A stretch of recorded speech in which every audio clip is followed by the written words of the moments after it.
Hello everyone. Before we start, make sure to like and subscribe to the channel, and leave a comment with where you're from and what time you're watching. That way, YouTube will keep showing you stories just like this one. Now, let's begin. Christmas has always been my favorite holiday. The lights, the food, the feeling of belonging somewhere warm, while the world outside turns cold and dark. So when my boyfriend Kevin invited me to spend the holiday with his family in their farmhouse outside of Cedar Rapids, Iowa, I thought it would be perfect. We had been dating for about 8 months, and things were getting serious enough that meeting the whole extended family felt like the natural next step. I remember packing my suitcase that Thursday morning, carefully wrapping the gifts I had bought for his parents and his 2 sisters, feeling nervous but excited. My own family had scattered across the country after my parents split up when I was finishing college back in 2015, so the idea of a big traditional Christmas dinner with a real family felt like something out of a movie. Kevin kept telling me how much they would love me, how his mom made the best honey-glazed ham, how his dad would probably fall asleep in his recliner after dessert like he did every year. I believed every word. We arrived around 4 in the afternoon on December 23, 2023. The farmhouse sat at the end of a long gravel driveway, surrounded by flat, frozen fields that stretched out in every direction, like an ocean of brown and white. It was bigger than I expected, a 2-story wooden structure painted pale blue, with a wraparound porch decorated with string lights and plastic candy canes. There were already 5 or 6 cars parked in front when we pulled up, and I could see shadows moving behind the frosted windows. Kevin squeezed my hand and smiled before we got out. The cold hit me immediately, that sharp Iowa wind cutting right through my coat. His mother, a heavy-set woman named Darlene with silver hair pinned up in a bun, opened the front door before we even reached the porch steps. She hugged Kevin for a long time, rocking him back and forth like he was still a little boy. When she finally turned to me, her smile stayed in place, but something behind her eyes shifted. She looked me up and down slowly, then said, "So you are the one." Not, "Nice to meet you." Not, "Welcome." Just that. "So you are the one." Inside, the house smelled like cinnamon and wood smoke, and the living room was packed with people. Kevin introduced me to everyone so fast that I could barely keep track of names and faces. His father, a wiry man named Donald with a gray mustache and deep-set eyes, shook my hand without saying a word. His older sister, Tammy, who looked like a harder version of Darlene, gave me a quick nod from across the room. His younger sister, April, at least smiled, though it faded the moment her mother glanced at her. There were aunts and uncles and cousins scattered around on couches and folding chairs, and every single one of them seemed to stop their conversations when I walked in. The Christmas tree in the corner was enormous, covered in what looked like decades' worth of ornaments, and above the fireplace hung a wooden sign that read, "Family First, Family Forever." I tried to make small talk with a few people, asking about their drive or commenting on the decorations, but every response I got was short and clipped. Kevin kept disappearing to help with things in the kitchen or to catch up with relatives he had not seen in months, leaving me alone in a room full of strangers who clearly had no interest in making me feel welcome. Dinner that first night was uncomfortable in ways I still struggle to put into words. We all crowded around a long table in the dining room, and Darlene made a point of seating me at the very end, as far from Kevin as possible. He was sandwiched between his sisters near the head of the table, and every time I tried to catch his eye, someone would lean in to talk to him or pass a dish that blocked my view. The food was good, I remember that much, but I could barely taste it. Conversations happened around me but never included me. At one point, Tammy said something about how Kevin used to bring home better choices in college, and the whole table laughed except for Kevin, who just stared at his plate. I waited for him to say something, to defend me, but he stayed quiet. After dinner, Darlene asked me to help clear the table while everyone else moved to the living room for coffee and pie. I spent 20 minutes alone in that kitchen, scraping plates and loading the dishwasher, listening to laughter coming from the other room. When I finally finished and went to join them, the conversation stopped the second I appeared in the doorway, Darlene looked at me with that same flat smile and said, "Oh, we were just talking about family things. You would not understand." That night, Kevin and I slept in his old childhood bedroom, a small room on the second floor with faded posters of basketball players still taped to the walls. I tried to tell him how I was feeling, how his family seemed cold toward me, how the comment at dinner had hurt. He sighed and rubbed his face and told me I was being too sensitive, that his family was just like that with new people, that I needed to give them time. He fell asleep within minutes, but I lay awake for hours staring at the ceiling and listening to the old house creak and settle around me. At some point after midnight, I heard footsteps in the hallway outside our door. They stopped right in front of the room and stayed there for what felt like 5 full minutes before finally moving away. I told myself it was nothing, probably just someone going to the bathroom. But sleep did not come easy after that. When I finally drifted off, I dreamed about being trapped in a room with no doors while faceless people pressed against the walls, watching me. I woke up to gray morning light and the smell of bacon drifting up from downstairs. And for a brief moment, I let myself believe that maybe today would be different. Maybe they just needed to warm up to me. Christmas Eve started with breakfast in the kitchen, and I made an effort to be helpful and friendly despite how exhausted I felt. I offered to help Darlene with the cooking, but she told me she had it under control and that I should just stay out of the way. So I sat at the kitchen table with a cup of coffee while the women of the family bustled around me, talking to each other as if I was not even there. Around noon, more relatives started arriving, and the house grew louder and more crowded. I noticed that people kept having hushed conversations that would stop whenever I walked into a room. Kevin was no help at all. He spent most of the day outside with his father and his uncles, working on something in the barn, and every time I tried to go find him, one of his relatives would redirect me back inside with some excuse. By late afternoon, I had this growing sense of dread building in my chest, like something was coming that I could not see. The way they kept looking at me when they thought I was not paying attention. The way Tammy had started writing things down in a little notebook every time I said something. The way Donald had taken my car keys off the hook by the front door and slipped them into his pocket when he thought no one was watching. I saw it happen. I saw it and I said nothing because I kept telling myself I was imagining things. It happened after dinner, around 8 o'clock. We had just finished eating, and I was helping April carry dishes to the kitchen when Darlene appeared in the doorway and told me that the family wanted to have a conversation with me in the living room.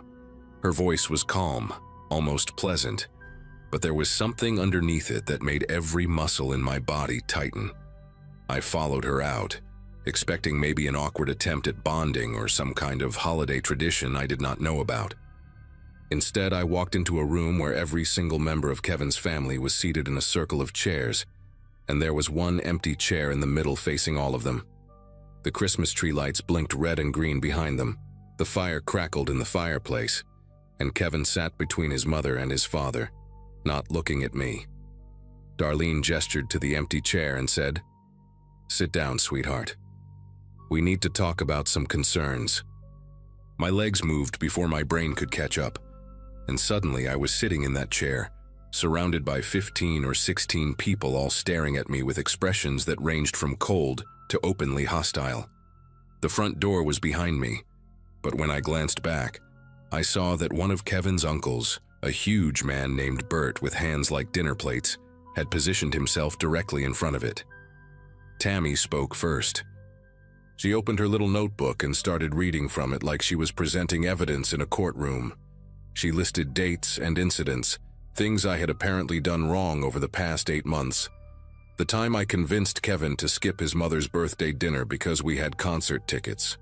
The way I had been monopolizing his weekends so he could not come home to help with the farm. How I had changed his diet, his sleep schedule, his priorities. She said I was isolating him from his family, that I was manipulating him, that I was trying to turn him against the people who had loved him his whole life. Each accusation hit me like a punch to the chest.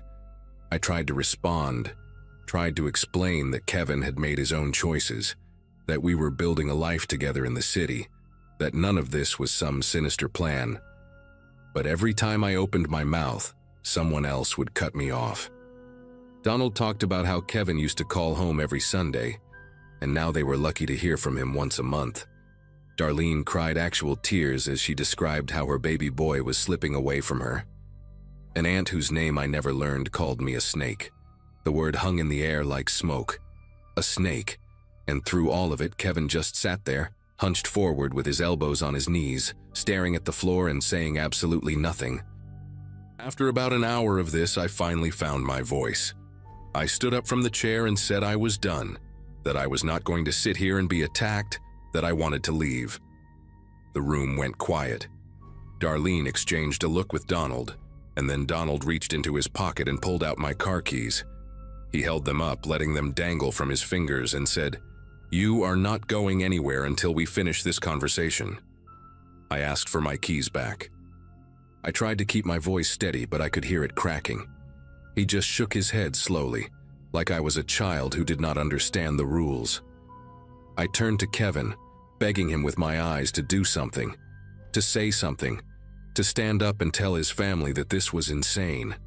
He finally looked at me, and for a second I thought I saw something like guilt in his expression. But then Darlene put her hand on his arm and whispered something in his ear, and he looked away again. That was the moment I realized I was completely alone in that house. I pulled out my phone to call someone, anyone, maybe my friend Lisa back in the city, or even the police. But before I could even unlock the screen, Bert was standing right next to me. He did not grab me or touch me, but he leaned in close and said in this low, rumbling voice, "Put that away. We handle things the old-fashioned way in this family. You do not want to see what that means." The next 2 hours were the longest of my life. They made me sit back down in that chair, and one by one, each family member took their turn telling me everything that was wrong with me. My job, my clothes, the fact that I did not go to church, the way I laughed too loud, how I apparently looked at Kevin's father the wrong way at dinner. They had a whole list of conditions I would need to agree to if I wanted to stay with Kevin. I would need to move closer to the farm. I would need to attend Sunday dinners every single week. I would need to ask Darlene's permission before making any major decisions that affected Kevin. They had printed it all out on a piece of paper, like a contract, and Tammy slid it across to me with a pen. I stared at that paper for a long time. The fire had burned down to embers. The Christmas tree lights kept blinking their cheerful pattern. Outside, I could hear the wind howling across those frozen fields, and I thought about how far away the nearest neighbor must be, how no one would hear me if I screamed. I looked at Kevin one more time, searching for any sign that he would help me, that he would stand up for us. He would not even meet my eyes. So I picked up the pen, and then I set it back down and said, "No." The silence that followed was deafening. Darlene's face went from shocked to furious in the span of a heartbeat. She started to say something, but I did not let her finish. I stood up so fast that the chair tipped over behind me, and I started talking loud enough that my voice filled the whole room. I told them that what they were doing was insane, that holding someone against their will was a crime, that I would call the police the second I got out of there, and they would all have to explain themselves. I was shaking, my whole body trembling, but something inside me had snapped, and I was not going to let these people break me. I pointed at Donald and demanded my keys. I pointed at Bert and told him to get away from the door. And then I looked at Kevin, really looked at him, and I said, "If you do not stand up right now and walk out of here with me, we are done. Forever." The room held its breath. Kevin's face had gone pale, and I could see his jaw working like he was trying to chew through something tough. Finally, after what felt like an eternity, he stood up. Darlene grabbed at his arm, but he shook her off. He walked over to his father, held out his hand, and said, "Give her the keys, Dad." Donald stared at him for a long moment, something ugly passing behind his eyes. But Kevin did not back down, and eventually, slowly, Donald dropped the keys into Kevin's palm. We walked out of that house together, and nobody tried to stop us. Maybe they were too shocked. Maybe they realized they had pushed too far. I do not know, and I do not care. The cold air hit me like a slap when we stepped onto the porch, and I had never been so grateful for anything in my life. Kevin drove because I was shaking too hard to hold the wheel. We did not talk for the first hour, just drove through the dark Iowa night with nothing but fields and silence around us. When we finally stopped at a gas station somewhere near Des Moines, I got out and threw up in the parking lot. Kevin held my hair back and kept saying he was sorry, over and over, like a broken record. I wanted to scream at him, to ask him why he had not said anything sooner, why he had let it go on for so long. But I was too exhausted. We drove all night and made it back to the city by sunrise on Christmas morning. I spent the holiday alone in my apartment, eating cereal and staring at the wall, trying to process what had happened. Kevin and I tried to make it work for another few weeks after that, but something between us had shattered in that living room, and there was no putting it back together. I ended things in January, and I have not spoken to him since. It has been almost a year now, and I still think about that night more often than I would like to admit. Sometimes I wonder what would have happened if I had signed that paper, if I had given in, and let them mold me into whatever they thought Kevin deserved. Would I still be driving out to that farmhouse every Sunday, sitting at that long table, pretending to be someone I am not? The thought makes me sick. I learned something important in that living room, surrounded by people who had decided I was the enemy before I even walked through the door. I learned that some families are not built on love. They are built on control, on loyalty that looks more like fear, on traditions that exist to keep everyone in line. And I learned that no matter how much you want someone, no matter how much you think you love them, you cannot save a person who will not save themselves. Kevin made his choice when he sat there in silence and let them tear me apart. He made another choice when he finally stood up, but it was too late by then. The damage was done. I hope he is okay, wherever he is. I hope he eventually finds the strength to break free from that family for good. But that is not my fight anymore. I got out. And every Christmas since, I celebrate alone, with cheap wine and a movie and the doors locked tight. It is not the warm family holiday I used to dream about. But at least I am safe. At least I am free.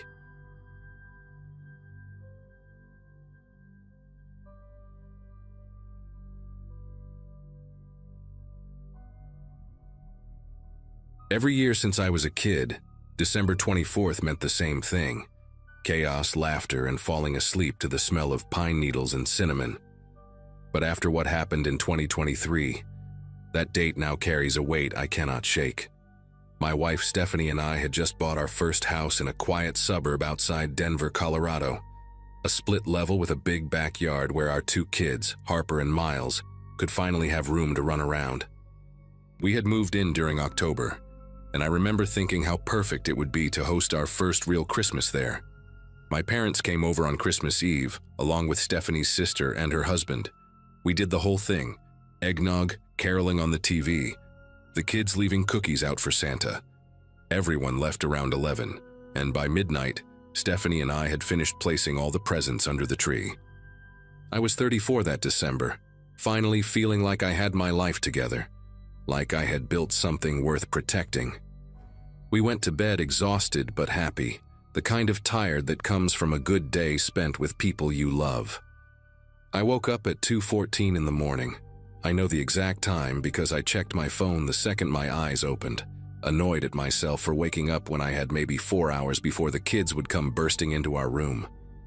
At first I thought it was nothing, maybe just my body adjusting to the new house settling in the cold. But then I heard it again, a soft, papery rustle coming from downstairs. My first thought was Harper. She was 7 and had been talking non-stop about wanting to see what Santa brought. I figured she had snuck down to peek at the presents, maybe even started unwrapping one corner like she did last year at my parents' place. I slid out of bed slowly, not wanting to wake Stephanie, and walked toward the hallway in just my sweatpants and an old college shirt. I did not turn on any lights because I wanted to catch Harper in the act, maybe give her a little scare and send her back to bed with a warning. I moved down the first few steps, my bare feet silent on the carpet, and that was when I saw something that made every muscle in my body lock up. there was a man kneeling beside our Christmas tree. He had his back to me, hunched over the pile of presents, and he was using some kind of blade to slice through the wrapping paper with careful, deliberate movements. He wore dark clothing and a red Santa hat that looked absurd and terrifying at the same time, the white pom-pom bobbing slightly as he worked. For a second, my brain refused to process what I was seeing. I thought maybe I was dreaming, or maybe one of our relatives had come back for something they forgot. But then the man shifted, and I saw the way he moved. Methodical, practiced, like he had done this many times before. He was not rushing. He was not nervous. He was sorting through my children's Christmas presents like he had all the time in the world, and that calmness was more frightening than anything else. I pressed myself against the wall of the stairwell, trying to become invisible, trying to think. My phone was upstairs on the nightstand. Stephanie was asleep. My kids were asleep. And there was a stranger in my living room with a knife. I took one slow step backward, placing my foot carefully on the stair behind me, when movement at the edge of my vision made me turn my head. There was a second figure on the staircase, maybe 8 steps below me, climbing toward the bedrooms. This one was bigger, broader, wearing a dark hoodie with the hood pulled up. He had not seen me yet because he was focused on the stairs ahead, moving with that same eerie patience as his partner downstairs. My heart was slamming so hard I could feel it in my throat.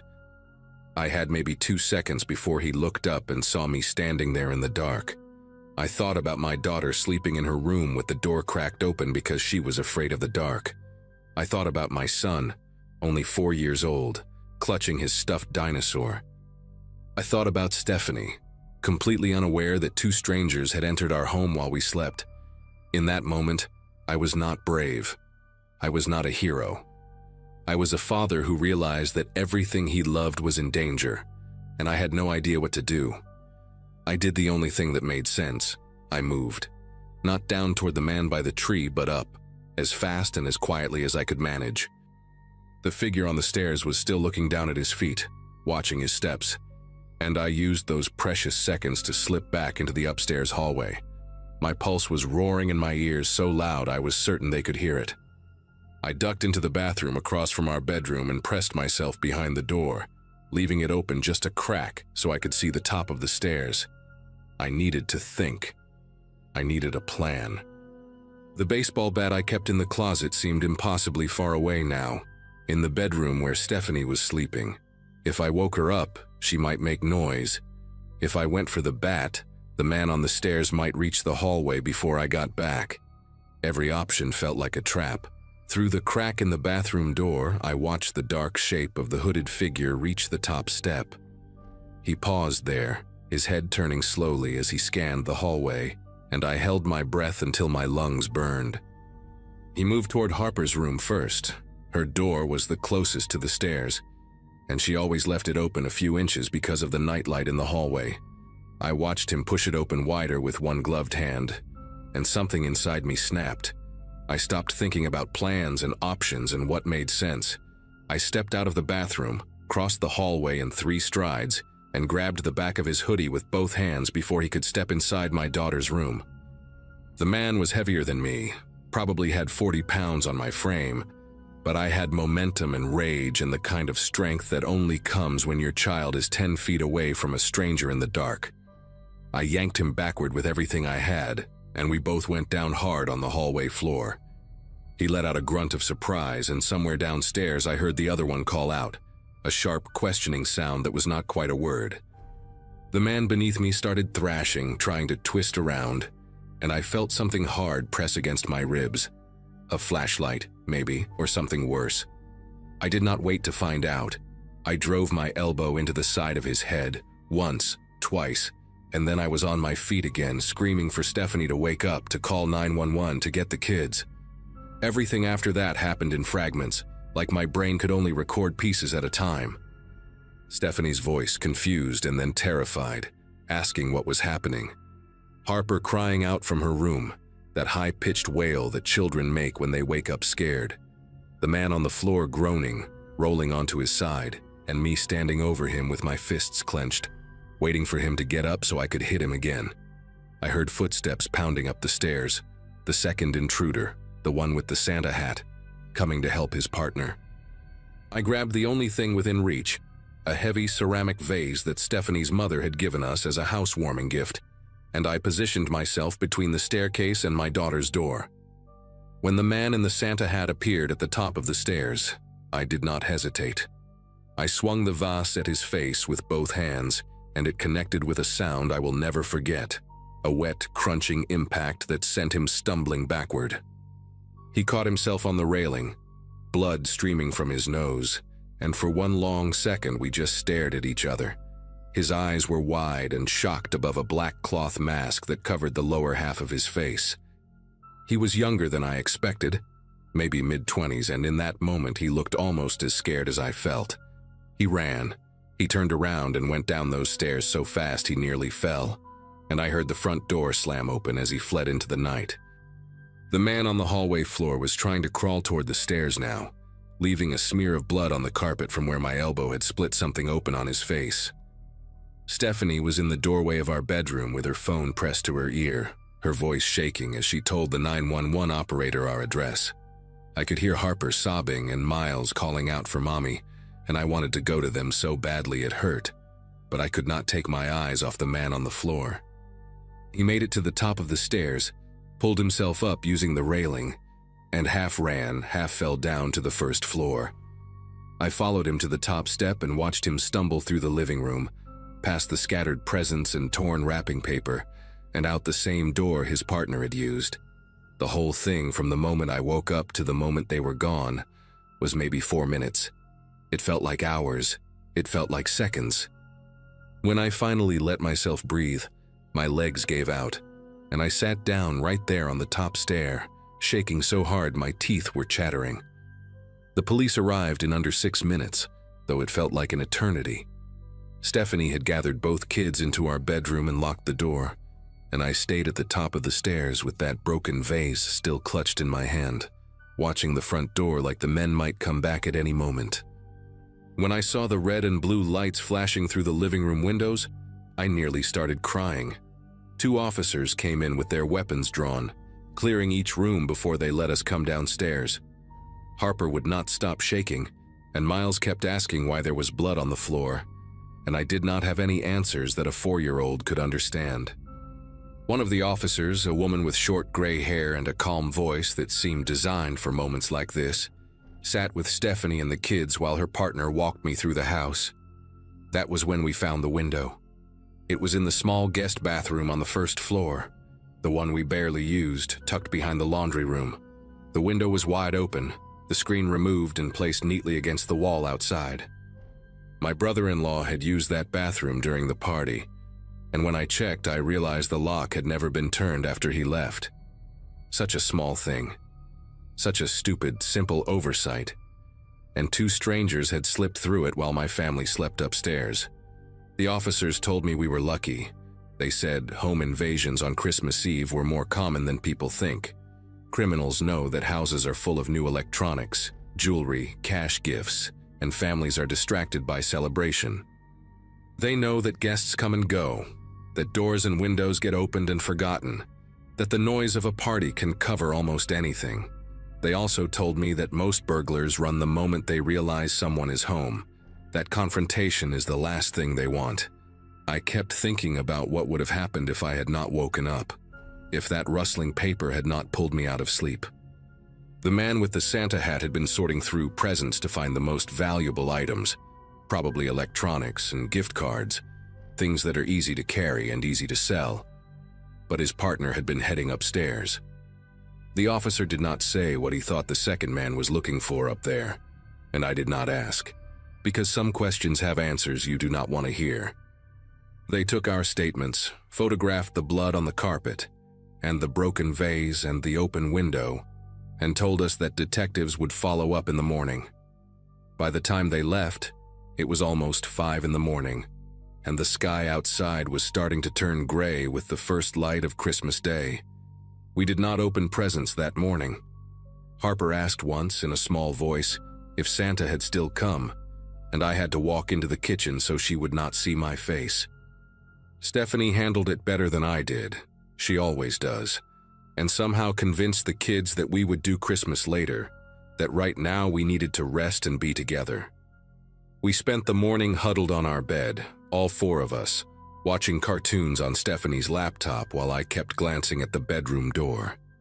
I had pushed our dresser in front of it, which was probably ridiculous since the intruders were long gone, but I could not stop myself. Every creak of the house made my heart race. Every shadow in the hallway looked like a figure in a hood. The kids eventually fell asleep around noon, exhausted from the disrupted night, and Stephanie and I just sat there holding each other without speaking. I kept replaying every moment in my head, thinking about all the ways it could have gone differently. What if the man on the stairs had been faster? What if he had been armed with something worse than whatever I felt against my ribs? What if I had not woken up at all? The thoughts spiraled and spiraled until Stephanie squeezed my hand and told me to stop, that we were okay, that everyone was safe. She was right, but knowing that did not make the fear go away. They caught them 3 days later.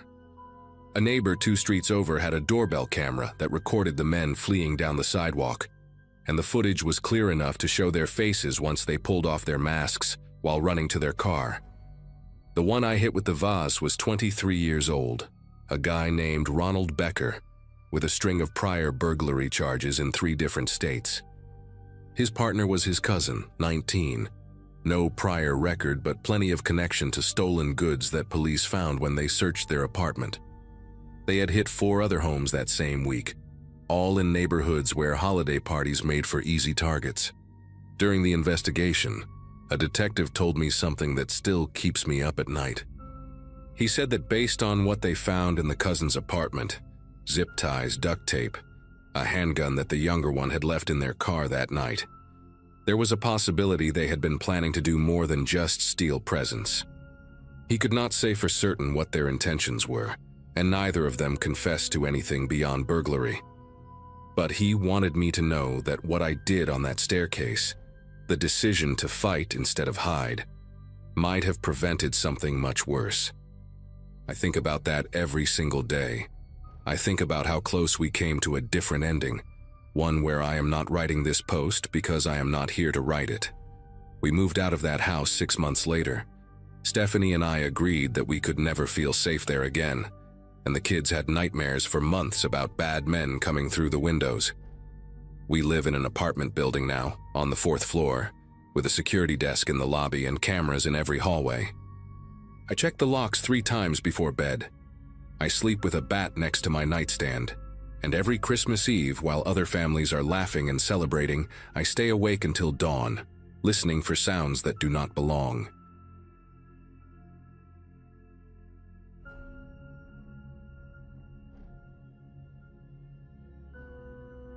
Volunteering for the Ashford Winter Festival seemed like a good idea, until I realized it meant standing outside for 6 hours in December checking vendor permits. My sister Amanda had convinced me to sign up, insisting I needed to do something other than mope around that apartment. She wasn't wrong. After my divorce finalized in August, I'd spent most evenings staring at my phone and drinking cheap wine, scrolling through photos of my ex-husband's new life like some kind of masochist. Moving back to my hometown had felt like admitting defeat, but the rent above the pharmacy on Main Street was affordable, and I needed a fresh start somewhere familiar. The annual festival brought out everyone in town, all bundled up in their winter coats, wandering between craft booths and food trucks, while Christmas music blared from speakers mounted on every lamppost. By the time I graduated high school back in 2013, I'd already been dreaming of leaving Ashford behind. But here I was at 30, clipboard in hand, making sure the kettle corn guy had the right permits, and the jewelry vendors weren't blocking the sidewalk. Life has a funny way of circling back on you. The festival stretched along Main Street for 4 blocks, with the official bonfire set up at the north end near the community center. I could see the orange glow from where I stood, hear the high school choir singing carols while families gathered around to roast marshmallows. The fire department had 2 guys stationed there in reflective vests, keeping watch to make sure nobody got hurt. Everything ran like clockwork in Ashford, predictable and safe, which was exactly what I'd been craving after the mess of my marriage.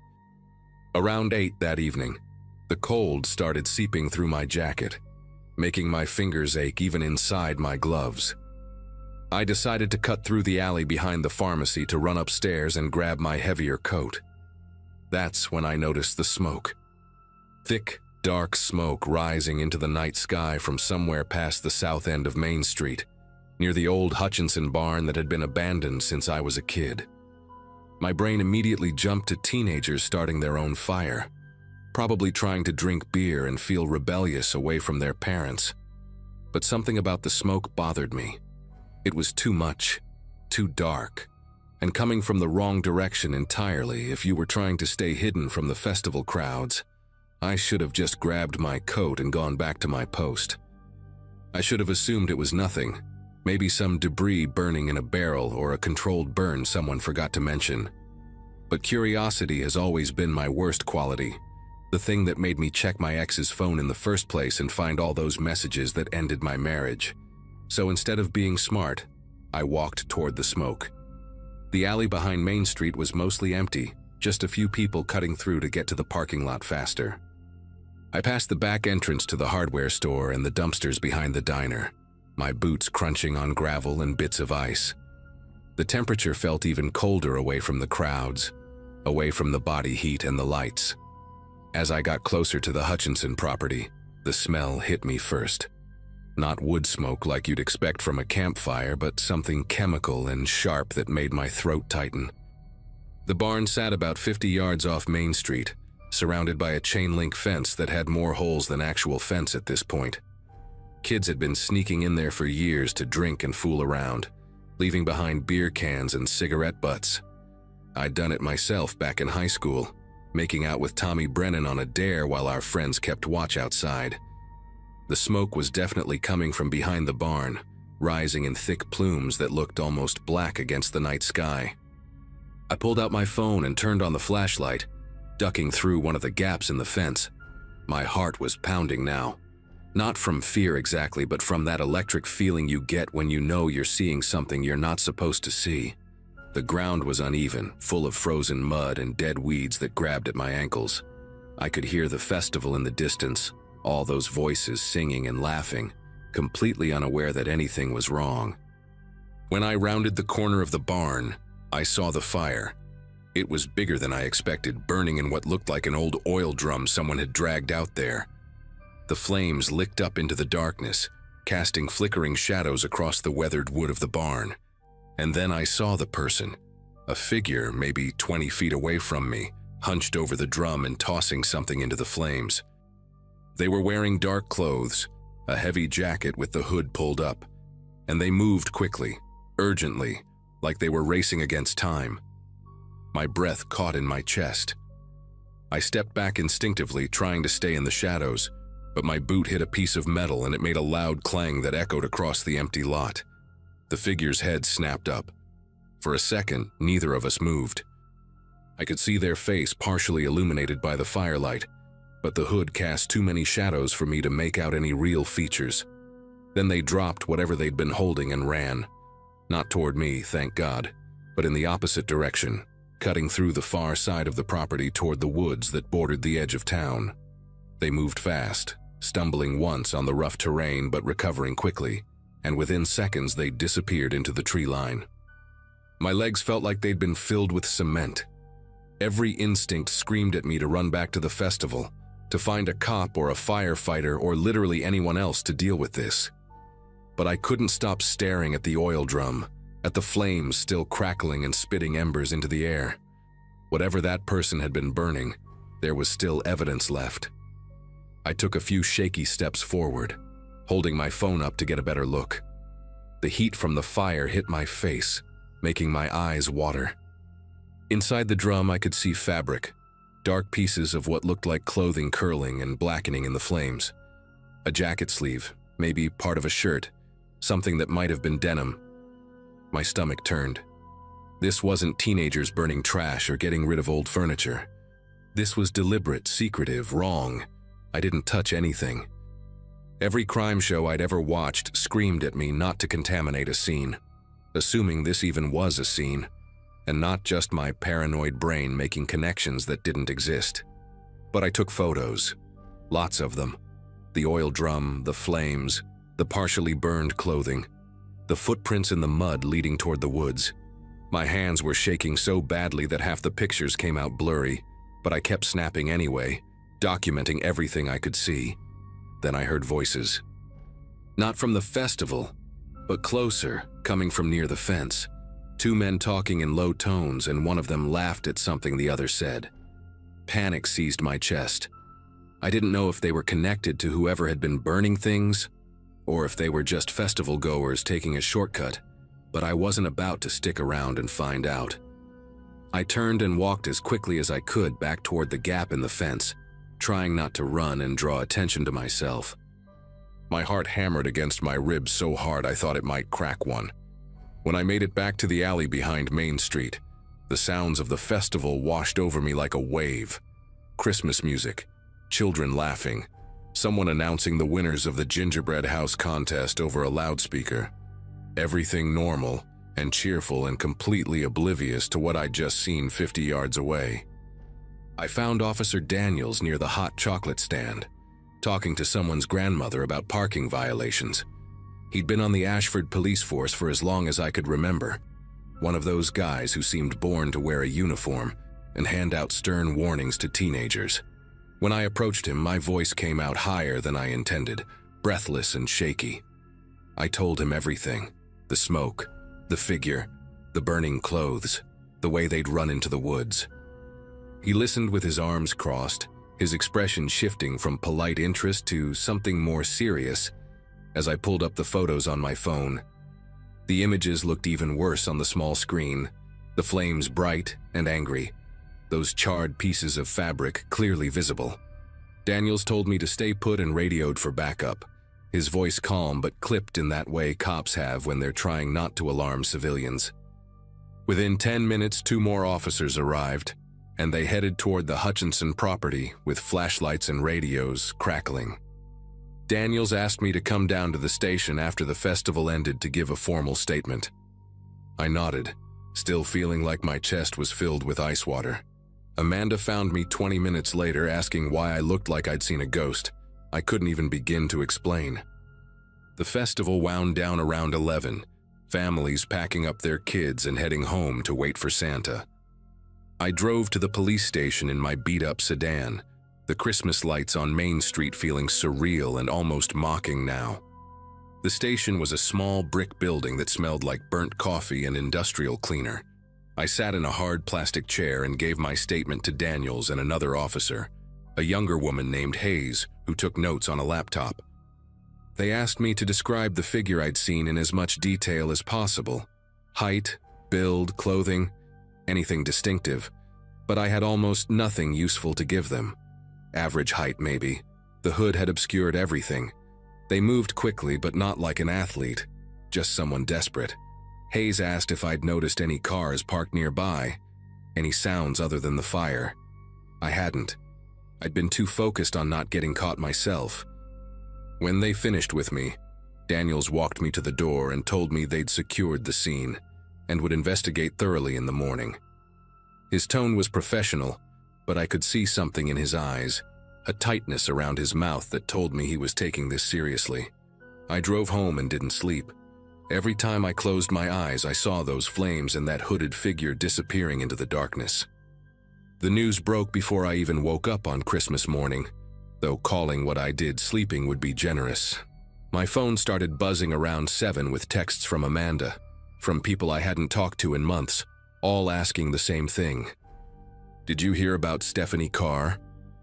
I sat up in bed, my whole body aching from tension, and opened the group chat where half the town seemed to be losing their minds. Stephanie Carr, 41 years old, lived on Oakmont Avenue with her husband and their teenage son. She'd been at the festival the night before, working one of the craft booths selling handmade candles. Her husband reported her missing around 6 in the morning when he woke up and realized she'd never come home. Her car was still parked on Main Street where she'd left it. Her phone went straight to voicemail. Nobody had seen her since around 8 the previous evening, right around the time I'd been standing behind that barn watching someone burn clothes. My mouth went dry. I called Daniels immediately, my fingers fumbling with the phone. He picked up on the second ring and his voice sounded exhausted. He told me they were already looking into possible connections, that I needed to come back to the station as soon as possible. The police station was completely different from the night before. Now it was full of people, officers moving quickly between rooms, phones ringing constantly, someone setting up a command board with photos and timelines. Hayes met me at the entrance and brought me to a small interview room that smelled like stale air and anxiety. Daniels came in a few minutes later with a folder under his arm and dark circles under his eyes that told me he hadn't slept either. He laid out photos on the table between us. Crime scene photos from the Hutchinson property, taken in daylight. The oil drum, now cold and empty except for ash. And there, among the debris, clearly visible in the harsh light of the camera flash, were the remnants of clothing. A burnt piece of fabric with a distinctive pattern, blue and white checks. Daniels pulled out another photo, this one from Stephanie's husband. Showed Stephanie at the festival the night before, smiling at the camera, wearing a blue and white checkered flannel shirt, the same pattern. My vision swam for a second. Daniels asked me to look at the photos I'd taken the night before again, to see if I noticed anything else now that I knew what we were looking for. I scrolled through them slowly, my stomach churning. In one of the shots, partially obscured by smoke, you could see something else in the flames. What looked like the strap of a purse, the corner of a leather bag. Stephanie's booth had been selling candles in handmade bags. The investigation moved fast after that. Daniels brought in state police because Ashford didn't have the resources for something this serious. And suddenly, our tiny town was crawling with detectives and forensic teams. They combed through the Hutchinson property for 2 full days, collecting ash samples and photographing every footprint they could find. The story spread like wildfire. Excuse the expression. Everyone had a theory. Some people thought Stephanie had run off with another man and staged her own disappearance. Others whispered about her husband, about how he'd seemed too calm when he reported her missing. How marriages always look perfect from the outside until they don't. I knew better. I'd seen someone actively destroying evidence. Someone who'd chosen that exact night because they knew the whole town would be distracted by Christmas carols and hot chocolate. The festival had provided perfect cover. Hundreds of people moving around, cars parked everywhere. Everyone focused on anything except what was happening 50 yards away in the darkness. On the 3rd day after Christmas, they found her. A hiker's dog picked up a scent in the woods about 2 miles from the Hutchinson barn, leading them to a shallow grave covered with branches and frozen leaves. Stephanie Carr had been strangled. The medical examiner estimated time of death around 8:30 on the night of the festival, maybe an hour after she was last seen. My photos, as blurry and amateur as they were, became crucial evidence in establishing a timeline. The arrest came 2 weeks later, and it wasn't who anyone expected. Brian Kimball, a 46-year-old contractor who'd done work on half the houses in Ashford, including Stephanie's.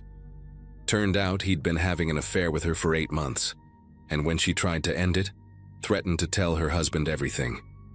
She'd called it off that night at the festival, told him it was over for good. Security footage from the pharmacy caught him following her when she left her booth, walking toward the back of Main Street. The footprints at the scene matched his work boots. Fibers from his truck were found on her body. He'd killed her in a moment of rage, panicked, and then tried to destroy any evidence that might connect them by burning her belongings during the festival when he thought nobody would notice an extra fire. But he hadn't counted on someone like me. Someone bored and curious enough to investigate smoke coming from the wrong direction. During the trial, the prosecutor used my testimony and my photos extensively. I had to sit on that stand and describe everything I'd seen, everything I'd felt in that moment when I realized I was watching someone cover up a murder. The defense tried to argue that I couldn't identify their client, that the figure could have been anyone. They were right about that part. I never saw his face, but the physical evidence, combined with the timeline my photos established, was enough. Brian Kimball was convicted and sentenced to life without parole. I still live in Ashford, still in that apartment above the pharmacy. The festival happens every year, same decorations, same carolers, same hot chocolate stand. But I don't volunteer anymore. I can't walk past the Hutchinson property without feeling sick, even though they tore down the barn last spring and turned it into a community garden. Sometimes people recognize me around town, the woman who saw something and actually did something about it, and they treat me like some kind of hero. But I don't feel heroic. I feel like I accidentally stumbled into someone else's nightmare and barely escaped with my sanity intact. Stephanie's son graduated high school last year. I saw the announcement in the local paper, saw his mother's name listed in memoriam. He'll grow up knowing his mom was murdered by someone she trusted, someone who pretended to care about her. That kind of betrayal doesn't just kill the victim, it kills something in everyone who loved them too. My sister still asks me to get out more, to stop isolating myself, but she doesn't understand that some things change you in ways you can't explain. I learned that evil doesn't look like a monster or announce itself with warning signs.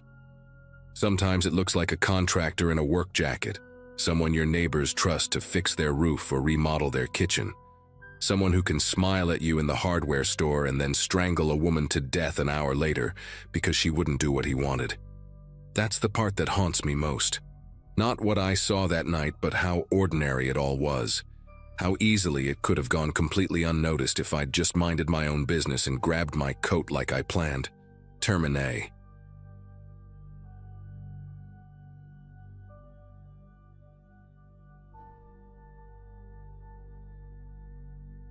Carla had been planning our Christmas Eve gathering since early November. She wanted everything perfect for our first holiday season in the new house, a modest 3-bedroom we had closed on back in September, tucked away in a quiet suburb outside Charlotte, North Carolina. Our daughter Sophie had just turned 5, and our son Eli was 7, old enough to remember this Christmas for years to come. My parents made the drive down from Maryland, and Carla's sister Renee came with her husband and their twin toddlers. By 6 in the evening, the house was alive with warmth and noise, the smell of cinnamon candles mixing with roasted ham, string lights glowing along the staircase banister. A playlist of old Christmas classics hummed softly through the Bluetooth speaker in the kitchen. Watching everyone gathered in our living room, I felt a quiet pride settle in my chest.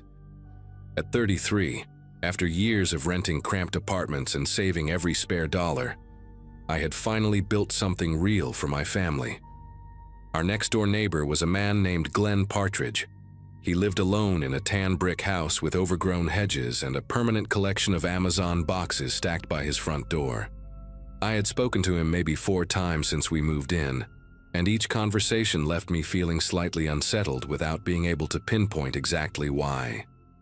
He was somewhere in his late 50s, with thinning gray hair and deep-set eyes that always seemed to be looking past you rather than at you. He never smiled, never waved from his driveway, and once, when Sophie's soccer ball rolled onto his lawn, he stood at his window watching us retrieve it for a full minute before slowly pulling the blinds shut. Carla told me I was being paranoid, that some people were just private. I wanted to believe her. That Christmas Eve, around 7 in the evening, I noticed Glenn standing at the edge of his property, staring at our house as guests arrived. He was wearing a brown jacket despite the cold, and he just stood there, motionless, watching car after car pull into our driveway. I tried to push Glenn out of my mind as the evening went on. The kids were running between the living room and the hallway, chasing each other with foam swords Eli had gotten as an early gift. My father was telling his old army stories to Renee's husband, who nodded politely while nursing a glass of bourbon. Carla and her sister were in the kitchen, laughing about something from their childhood, and my mother was rocking one of the twins in the corner armchair. The volume inside the house was never excessive, just the natural hum of a family enjoying themselves. We kept the music low enough that we could talk without shouting. By 9 o'clock, the kids were getting tired, and we started winding things down. Sophie fell asleep on the couch, and Eli was fighting to keep his eyes open while watching a Christmas movie on the television. I stepped outside briefly to grab more firewood from the pile beside the garage, and that was when I saw Glenn again. He was standing on his front porch now, arms crossed, staring directly at me. I raised my hand in an awkward wave, but he did not respond. He just kept staring. Around 10, I got a notification on my phone from our front door camera. We had installed a Ring doorbell a few weeks after moving in, mostly because Carla wanted to see package deliveries. I opened the app and felt my chest tighten. The camera showed Glenn pacing back and forth on the sidewalk in front of our house, maybe 15 feet from our property line. His movements were erratic, jerky, like he was arguing with someone who was not there. I could see his lips moving rapidly, but the audio was hard to make out over the ambient noise. I turned up the volume on my phone and pressed it against my ear, trying to catch what he was saying. His voice came through in fragments, distorted but unmistakable. He kept repeating something about people disrespecting him, about how nobody takes him seriously, about how he was done being ignored. And then, as he turned slightly toward the streetlight, I saw it clearly. There was a handgun tucked into the waistband of his jeans, the black metal glinting under the pale yellow glow. I showed the video to Carla in the kitchen, keeping my voice low so the others would not hear. Her face went pale as she watched Glenn pace and mutter, and when I pointed out the gun, she grabbed my arm hard enough to leave a mark. We debated calling the police right then, but part of me hesitated. Glenn had not actually done anything illegal yet. He was on a public sidewalk, and North Carolina is an open carry state. I kept telling myself that maybe he was just having a bad night. Maybe he would go back inside and sleep it off. But then another notification came through, and when I checked the camera again, Glenn was standing completely still now, facing our front door. His hands were at his sides, and he was no longer talking to himself. He was just staring at the house with an intensity that made my mouth go dry. My father noticed something was wrong and came over, asking if everything was all right. I did not know how to explain it, so I just handed him my phone and let him watch for himself. His expression hardened immediately. He had seen combat in Vietnam, and I think he recognized danger in a way that I, in my comfortable suburban life, had never learned to. My father told me to stay inside and keep everyone calm while he went to talk to Glenn. I tried to stop him, tried to tell him about the gun, but he waved me off with the confidence of a man who had faced worse. I watched through the living room window as my father walked down the driveway, his posture relaxed but deliberate. Glenn saw him coming and did not move. They stood about 10 feet apart, and I could see my father talking, his hands open and visible in a gesture of peace. For a moment, I thought it might actually work. Glenn seemed to be listening, his head tilted slightly to one side. Then, without any warning at all, everything changed. Glenn reached down to his waistband and pulled out the handgun, holding it at his side but not quite pointing it at my father. He said something I could not hear from inside the house, but I saw my father's body stiffen. I was already moving toward the front door when Glenn raised his voice loud enough for the whole street to hear. He was screaming now, demanding that we end the party immediately, saying the noise was a direct attack on him, that we had been plotting against him for months. I yanked the front door open and stepped onto the porch, my heart hammering against my ribs. Glenn swung his attention toward me, and for the first time I saw his eyes up close in the dim light. They were wide, almost feverish, and there was a disconnect in them that I had never noticed before. It was like he was looking at me, but also looking at something else entirely, something that existed only in his mind.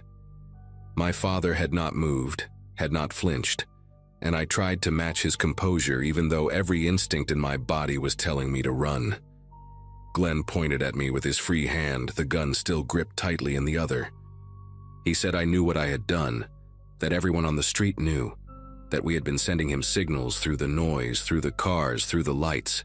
He said he had documented everything, that he had recordings, that the police were in on it too, but he was going to prove it all. His words tumbled out in a rapid, disjointed stream, jumping from accusation to accusation without any coherent thread. I realized then that Glenn was not just angry. There was something deeply broken inside him. Carla had already called 911 from inside the house. I could hear her voice through the open door, high and strained, giving our address and describing the situation. My father slowly raised both hands, palms out, and took a small step backward. He spoke to Glenn in a low, steady voice, telling him that we did not want any trouble, that we were just having a family dinner, that nobody was plotting anything. Glenn shook his head violently, his lips curling back in a grimace. He said that was exactly what we would say, that we had rehearsed it, that he was not stupid. The gun in his hand twitched, and I felt my legs turn to rubber. My children were inside that house. My mother, Carla, everyone I loved was just a few feet away, separated from this man by nothing but a wooden door and a few walls. I thought about what a bullet could do, how easily it could tear through drywall and insulation, how quickly everything could end. The Christmas lights on our staircase suddenly seemed absurd, mocking, a reminder of how naive I had been to think this night would be perfect. The sirens came before Glenn could make his next move. I heard them in the distance first, a faint wail that grew louder with each passing second.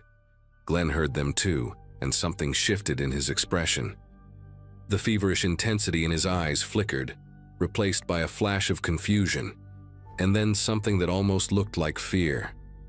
He glanced toward the end of the street, then back at us, then at the gun in his hand as if he had forgotten he was holding it.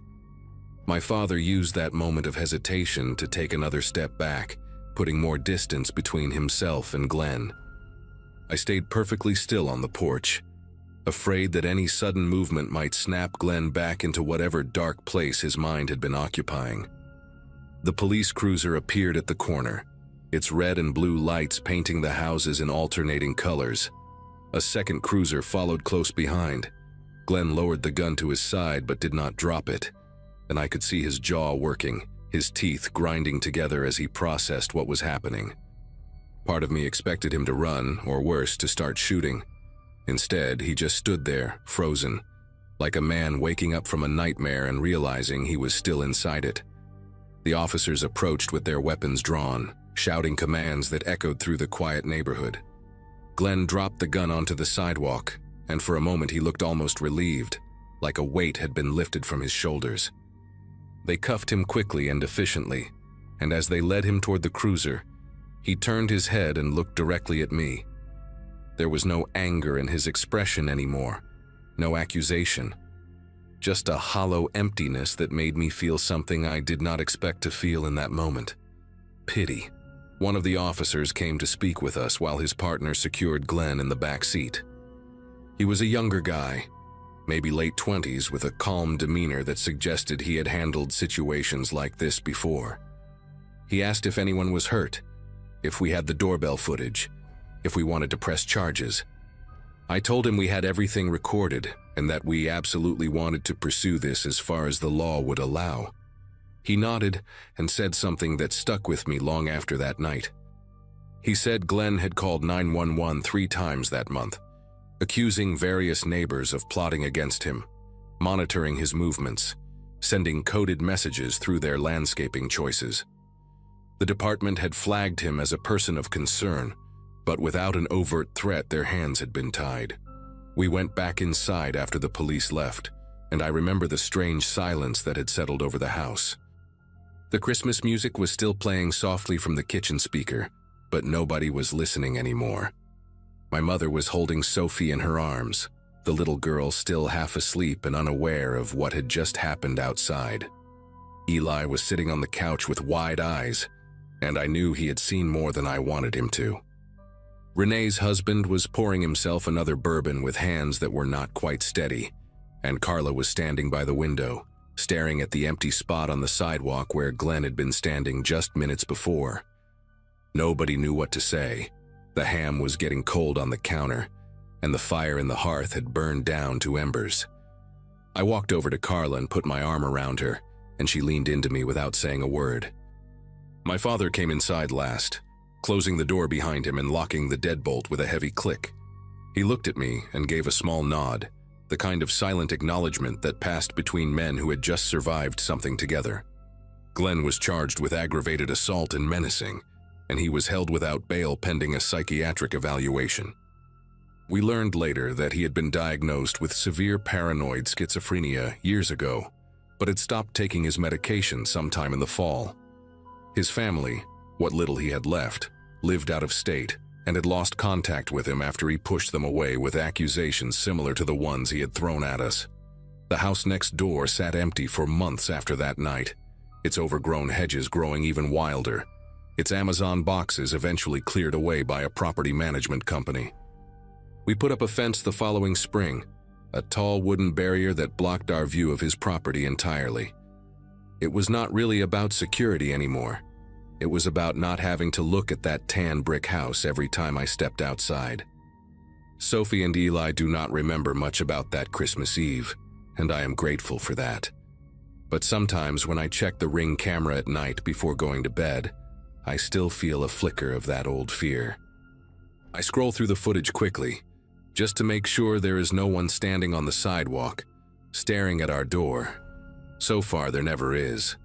But I check anyway, every single night, because I learned something that Christmas about how quickly the world can turn dangerous, and I am never going to forget it.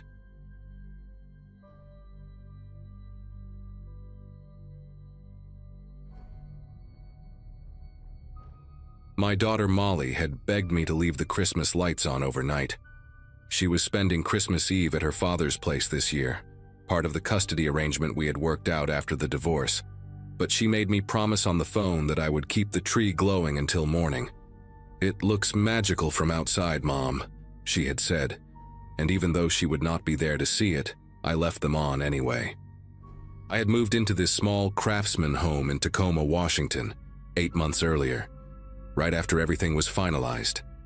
The house had a stone fireplace that the realtor described as a rare find, and I had filled the mantel with stockings and garland because decorating for one felt less pathetic if I really committed to it. That Christmas morning, I woke before my alarm, somewhere around 5, to a sound I could not immediately place. It was a scraping noise, rhythmic and metallic, coming from somewhere on the first floor. I lay there in the darkness of my bedroom, holding my breath, trying to convince myself I had imagined it. The sound came again, and this time there was no mistaking it. My neighbor Gwen had been complaining about raccoons for weeks.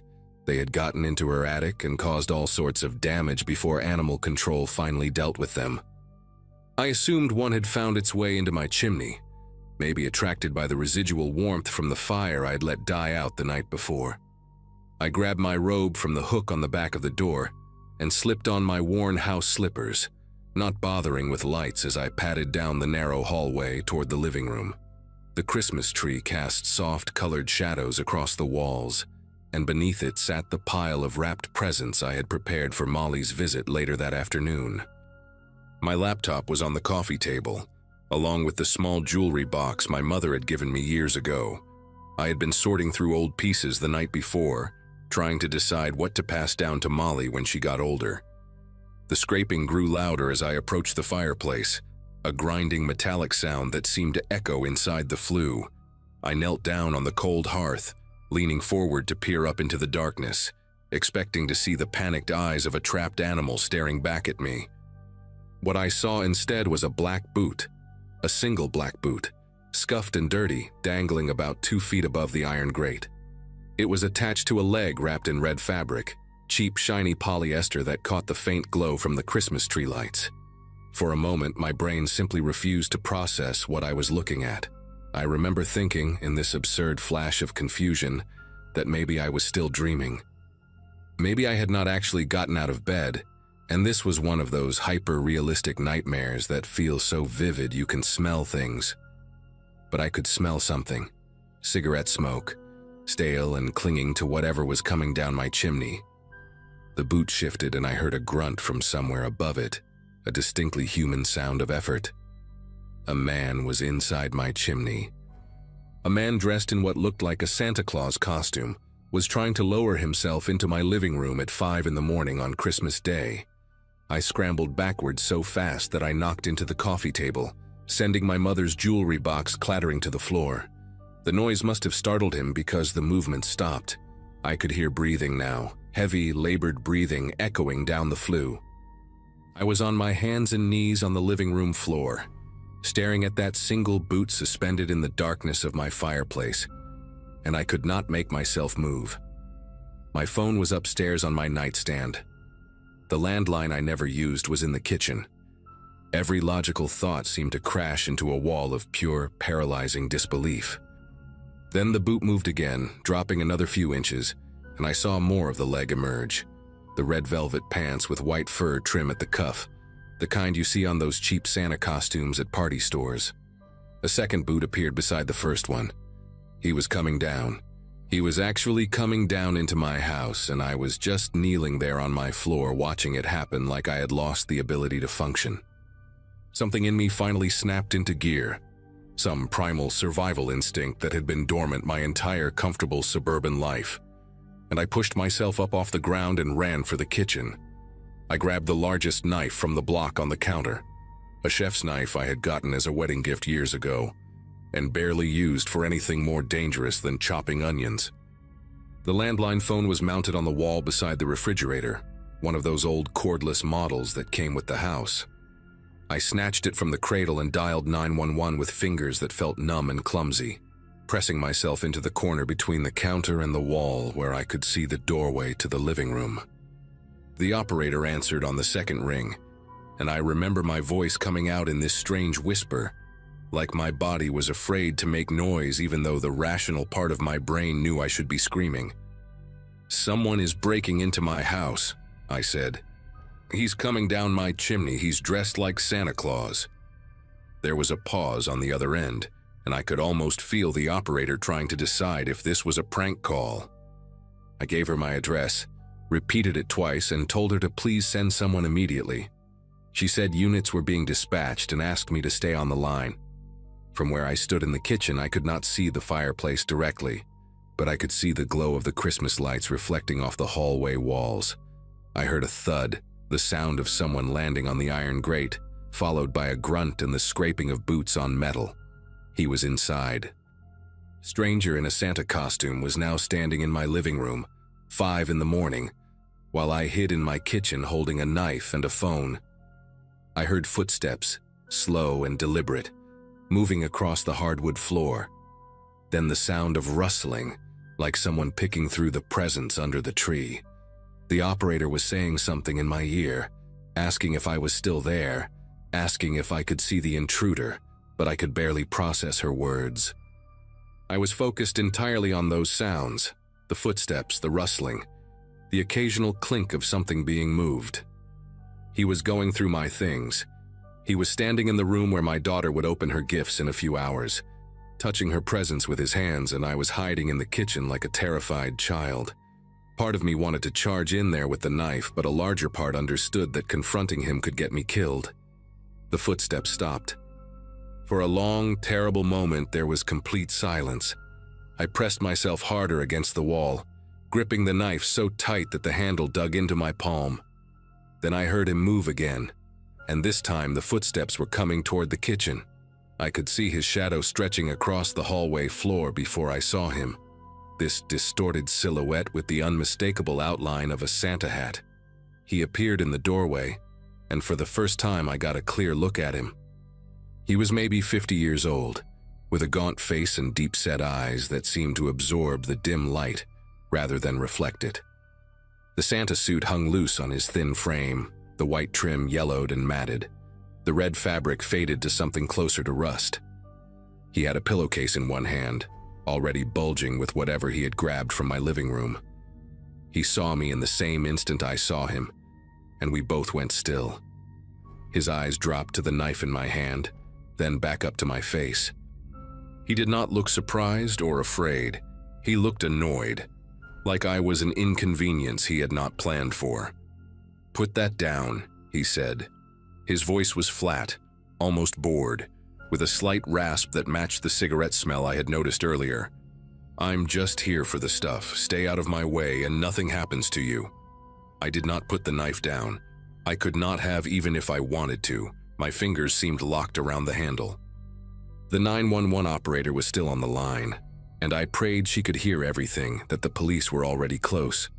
He took a step into the kitchen, and I raised the knife higher, my arm trembling visibly. "I already called the cops," I managed to say, and my voice sounded strange in my own ears, higher and thinner than normal. He paused, tilting his head slightly like he was listening for sirens. In that silence, I heard it too, the distant wail of a police siren cutting through the pre-dawn quiet. His expression shifted then, the annoyance giving way to something colder, more calculating. He glanced toward the back door, then at me, then at the door again, clearly weighing his options. He moved fast. 1 second he was standing in the doorway calculating, and the next he had crossed the kitchen in 3 long strides and was yanking open my back door. The cold December air rushed in, carrying the smell of frost and pine. I stayed exactly where I was, still holding that knife, still pressed against the wall, as he disappeared into my backyard. I heard his boots crunching through the thin layer of snow that had fallen the night before, heard the wooden fence groan as he climbed over it, and then nothing. Just the sirens getting closer and the sound of my own ragged breathing filling the kitchen. The operator was asking if I was okay, if he was gone, if I was injured. I told her he had run out the back, gave her a description. Older white male, thin build, Santa costume, heading east through the neighbor's yard. My legs gave out somewhere in the middle of that sentence, and I slid down the wall until I was sitting on the cold tile floor, the knife still clutched in my hand like some kind of lifeline. The police arrived maybe 2 minutes later, though it felt like an hour. 2 patrol cars pulled up in front of my house, their lights painting the snow red and blue.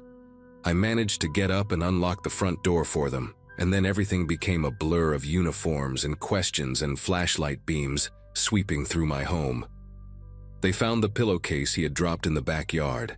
Inside were my laptop, my mother's jewelry box, 2 of the wrapped presents from under the tree, and a silver picture frame that had been sitting on my mantel. One of the officers, a woman named Ruiz with kind eyes and a calm voice, sat with me at the kitchen table while her partner checked the rest of the house. She asked me to walk her through everything from the beginning, and I did, though my account came out fragmented and scattered. The chimney, I kept saying. He came down the chimney like it was nothing. She nodded and wrote in her notepad, her expression professionally neutral, but I could see something in her eyes that told me this was not the first time she had heard something like this. They caught him 4 blocks away, still wearing the Santa suit. Officer Ruiz came back later that morning to tell me, after the sun had come up and my house no longer felt like a crime scene. His name was Vincent Holt, 52 years old, with a record that included multiple burglary convictions dating back to the late 90s. What she told me next made me feel sick in a way I had not expected. He had been doing this for at least 3 weeks, entering homes through chimneys on Christmas morning, dressed in that ridiculous costume as a form of camouflage. If any neighbor happened to glance out their window at dawn and saw a figure in red and white on a rooftop, they would assume it was a decoration, or maybe dismiss it as their eyes playing tricks in the early light. He had specifically targeted homes where he had observed single women living alone, watching houses for days beforehand to learn routines and identify easy marks. Ruiz said they had connected him to at least 4 other break-ins across the Tacoma area, though they suspected there were more victims who had not reported anything because they had slept through the whole thing. I was the first one who had been awake, the first one who had seen him coming down. Molly came over that afternoon and I did not tell her what had happened. I cleaned up the soot he had tracked across the floor, put the presents back under the tree, and watched her tear into the wrapping paper with the kind of joy only a child can have on Christmas morning. My ex-husband picked up on something when he dropped her off. He asked if I was feeling okay, said I looked pale, but I just told him I had not slept well. It took me 3 days to stop flinching at every small noise in the house. I had a locksmith come out and install a chimney cap with a heavy-duty lock, the kind that bolts directly into the masonry. I also bought a security system, the type with cameras and sensors on every door and window, and I have not slept through a full night since that morning. Sometimes I still think about his face in the kitchen doorway, that look of mild annoyance, like I was just an obstacle between him and what he wanted. I think about how easily he said, "Nothing happens to you," while his eyes told a completely different story. And every Christmas Eve now, no matter how cold it gets outside, I leave my fireplace damper sealed shut and double-check the locks before I go to bed. Molly still asks me to leave the tree lights on overnight, and I still do it for her. But I sit in the living room until dawn, watching the glow reflect off the walls, listening for sounds that do not belong.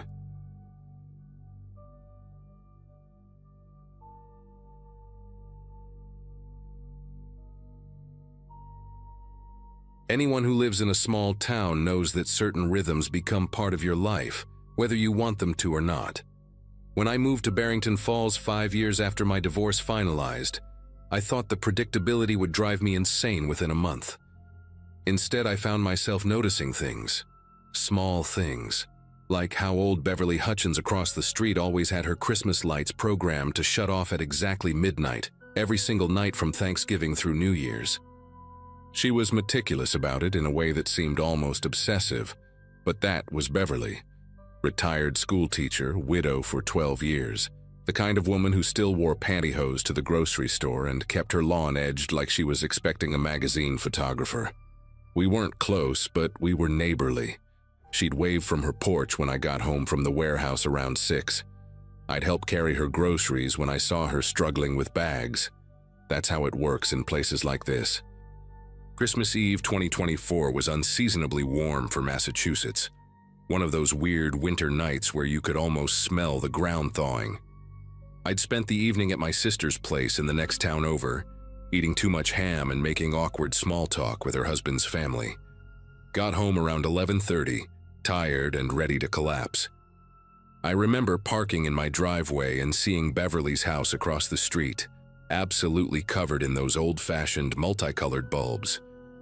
She had them strung along every eave, wrapped around the porch columns outlining her windows. It looked like something from a 1950s postcard. The lights were still on, but that made sense since midnight hadn't hit yet. I went inside, brushed my teeth, and fell into bed with my phone scrolling through nothing important. At some point I must have dozed off because when I jerked awake, my neck was stiff and my phone had slipped onto the floor. I reached for it and checked the time. 3:14 in the morning. The house was dark except for the streetlight filtering through my bedroom curtains, and that's when I noticed something that made me sit up fully. Through the gap in the curtains, I could see Beverly's house. Every single Christmas light was still blazing. At first I thought maybe she'd fallen asleep and forgotten to set the timer, but Beverly didn't forget things like that. She was the type who had backups for her backups. I laid there for maybe 10 minutes trying to convince myself it was nothing, that she'd probably just decided to leave them on for Christmas morning or something. But the longer I stared at those lights twinkling through my window, the more wrong it felt. Not supernatural wrong, just wrong in that gut-level way when you know something's off with a person's routine. I finally got up, pulled on jeans and the same sweater I'd worn earlier, and walked outside. The street was completely dead.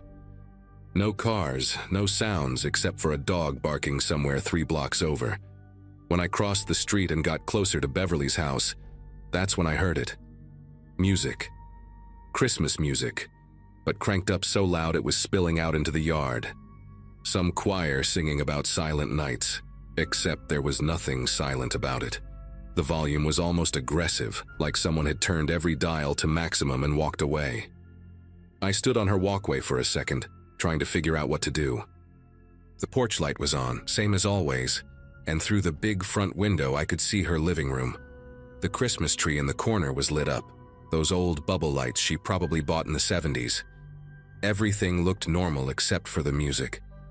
I walked up the 3 steps to her porch, and that's when I saw it. The front door wasn't closed all the way. It was open maybe 2 inches, just enough that the jam wasn't catching, and when I got close I could feel warm air leaking out into the night. My first thought was that she'd been robbed, that someone had broken in and hurt her. My second thought was that I should call the cops and not go inside, but you know how it is when you're standing there in the moment. I called out her name instead. Beverly? Miss Hutchins? Nothing except that choir blasting away about peace on earth. I pushed the door open a little wider, enough to stick my head in, and called again. The house smelled like pine needles and something else, something sweet. Cinnamon maybe, or nutmeg. The hallway was empty. the music coming from somewhere deeper inside. I stepped all the way in, leaving the door open behind me in case I needed to run. The music was coming from the kitchen, I could tell now. One of those old CD players, probably, stuck on repeat. I moved through the hallway slowly, past the stairs and the living room entrance, and when I turned the corner into the kitchen, I stopped dead. The table was set for breakfast. Not just set, but arranged like she was expecting company. 2 plates, 2 coffee mugs, 2 cloth napkins folded into triangles. There was a plate of cinnamon rolls in the center, the kind from the bakery on Lexington Avenue, still in their cardboard container. One of the mugs had coffee in it, and when I touched the ceramic, it was barely warm, like someone had poured it maybe 30 minutes ago and then just left. The other mug was empty and clean. On the counter, the coffee maker was still on, the pot half full, the burner light glowing red. I turned it off without thinking, some automatic response to seeing something left running. That's when I noticed the CD player on top of the refrigerator, one of those old boombox things from the 90s. The same 3 songs were cycling over and over, and the volume knob was turned all the way to the right. I reached up and turned it off, and the silence that followed was somehow worse than the noise. I could hear the refrigerator humming, the clock on the wall ticking, my own breathing. I called out again, louder this time. "Beverly, are you here? It's me from across the street." My voice sounded strange in the quiet house, too loud and too thin at the same time. I walked through the downstairs, checking the living room, the dining room, the little bathroom under the stairs. Nothing. No signs of a struggle, no overturned furniture, no broken windows. Everything was neat and in its place, except Beverly was gone and her door had been open, and her coffee was getting cold on the kitchen table. I went upstairs, my heart hammering now, half expecting to find her collapsed in the bathroom or worse. But the bedroom was empty, the bed made with military precision. The bathroom was spotless. I even checked the closets, feeling ridiculous and terrified at the same time. By the time I got back downstairs, I knew I needed to call someone. I pulled out my phone and dialed 911, and when the dispatcher answered, I tried to explain the situation without sounding insane. "My neighbor's door is open and she's not home and something feels really wrong." The woman on the other end was calm, asking me questions in that practiced way they do. Had I been inside? Yes. Had I seen any signs of forced entry? No. Was the neighbor elderly? Yes, 79. Could she have gone to stay with family? Maybe. But her car was still in the driveway. I checked through the kitchen window that looked out to the detached garage, and her old Buick was sitting right there behind the glass door. The dispatcher told me to wait outside and that officers were on their way. I went back out to the porch and stood there under those blazing Christmas lights, watching the empty street and trying to make sense of what I'd seen. That breakfast table kept replaying in my mind. 2 plates. Why 2 plates? The police showed up maybe 15 minutes later. 2 cruisers rolling down the street with their lights off so they wouldn't wake the whole neighborhood. 4 officers total, and I recognized one of them from the hardware store. A guy named Jeff something who always bought the same brand of work gloves. I explained everything again while they walked through the house with flashlights, even though all the lights were on. They were in there for maybe 20 minutes, and when they came out, the older one, a sergeant with gray hair and a thick mustache, asked me when I'd last seen Beverly. I told him yesterday afternoon, around 4, when she was bringing in groceries. He wrote that down in a little notebook. Then he asked if I knew anything about her having visitors lately, or if she'd mentioned going anywhere. I said no, that we didn't talk much beyond hello and small talk about the weather. That's when the younger officer, a woman with her hair pulled back tight, mentioned something that made my chest tighten.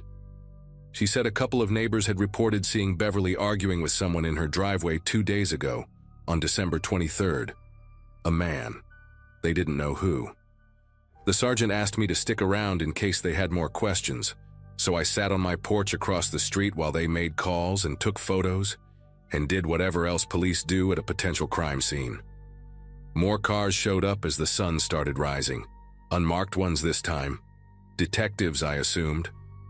By 7 in the morning, Half the street was awake and standing in their yards in bathrobes trying to figure out what was happening. I saw Janet Carmichael from 3 houses down talking to one of the officers, pointing at Beverly's house and gesturing with her hands. The officer was writing everything down. Around 8, one of the detectives, a tired-looking guy in his 50s wearing a wrinkled dress shirt, came over and asked if he could talk to me inside my house.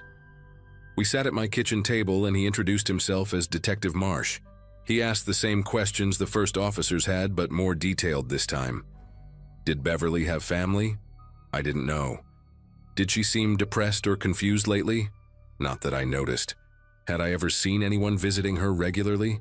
Just the lawn guy in summer and someone who looked like a nephew maybe once or twice. Then Marsh asked me about the man in the driveway. I told him I hadn't seen anything, that I worked until 6 most days and must have missed it. He nodded and flipped through his notebook, and that's when he told me something that made everything click into a horrible kind of sense. The man Beverly had been arguing with was identified by 3 separate neighbors. His name was Colin Pritchard, and he was basically Barrington Falls royalty. Owned the largest construction company in the county, donated to every charity event, coached Little League for 15 years, the kind of guy who everyone called a pillar of the community. He and Beverly had some kind of dispute over a property line issue going back 6 months. His company was building a new subdivision on the land behind Beverly's house, and she'd been fighting the zoning permits, claiming the construction was encroaching on her lot and destroying the old oak trees she'd planted with her husband decades ago. Marsh said the argument 2 days ago had gotten heated enough that someone almost called the cops, but Beverly had waved them off and gone back inside. Pritchard had driven away angry, according to witnesses. I sat there processing this while Marsh watched me carefully.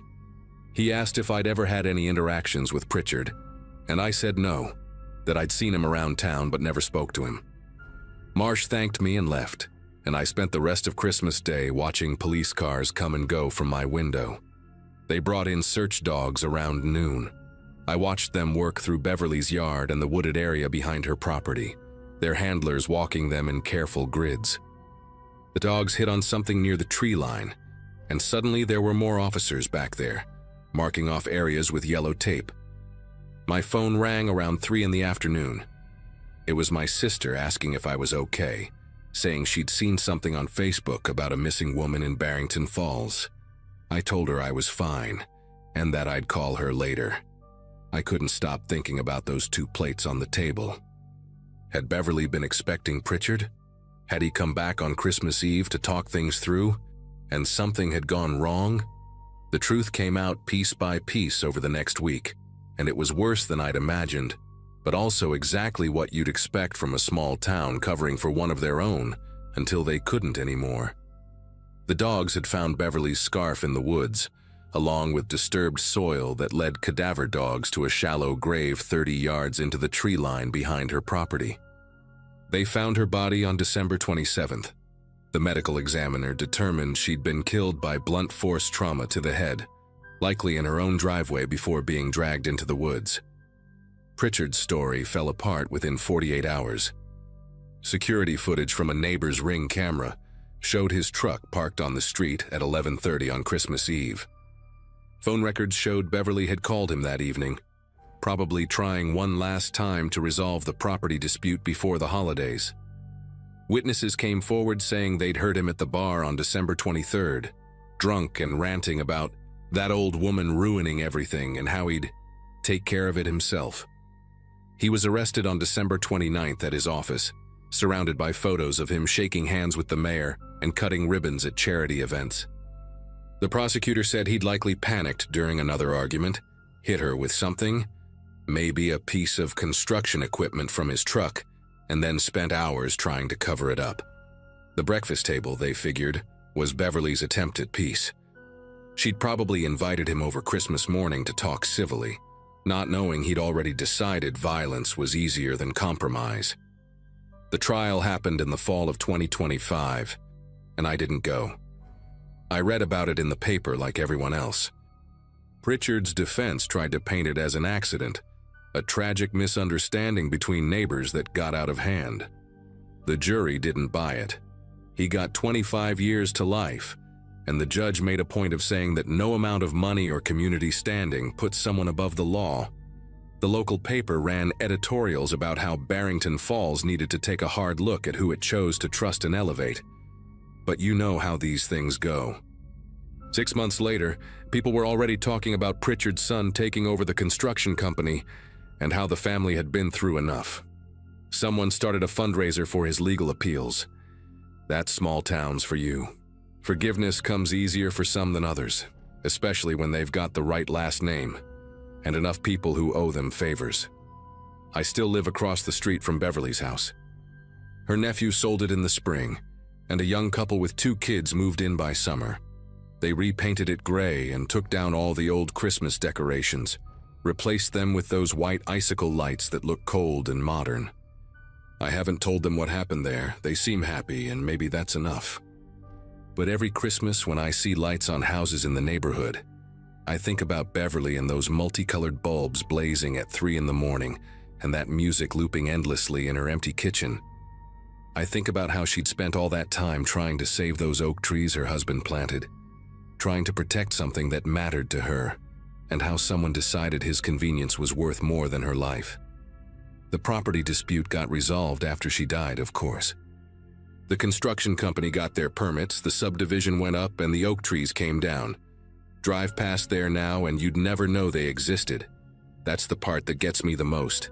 She died over trees that don't even cast shadows anymore, killed by a man everyone thought was a good guy, right up until the moment they couldn't pretend anymore.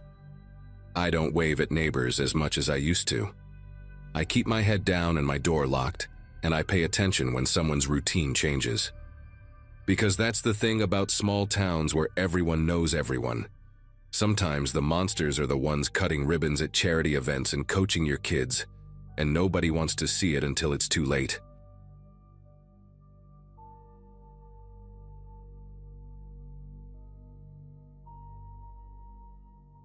Christmas morning carried that heavy, padded quiet you only get after a full night of snowfall, and my grandpa Leonard said it was the perfect time to check the back section of the property. At the time, I was 16, and trying hard to pretend I knew what I was doing with a rifle slung over my shoulder, even though he insisted I keep the safety on the whole way.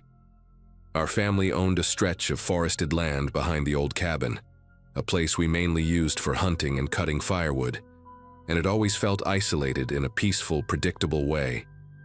That day, the cold had a strange density to it, the kind that clung to every breath and made even normal sounds feel distant.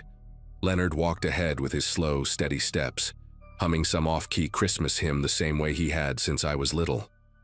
It was supposed to be just another simple walk, maybe an hour or 2 in the woods before heading back for lunch.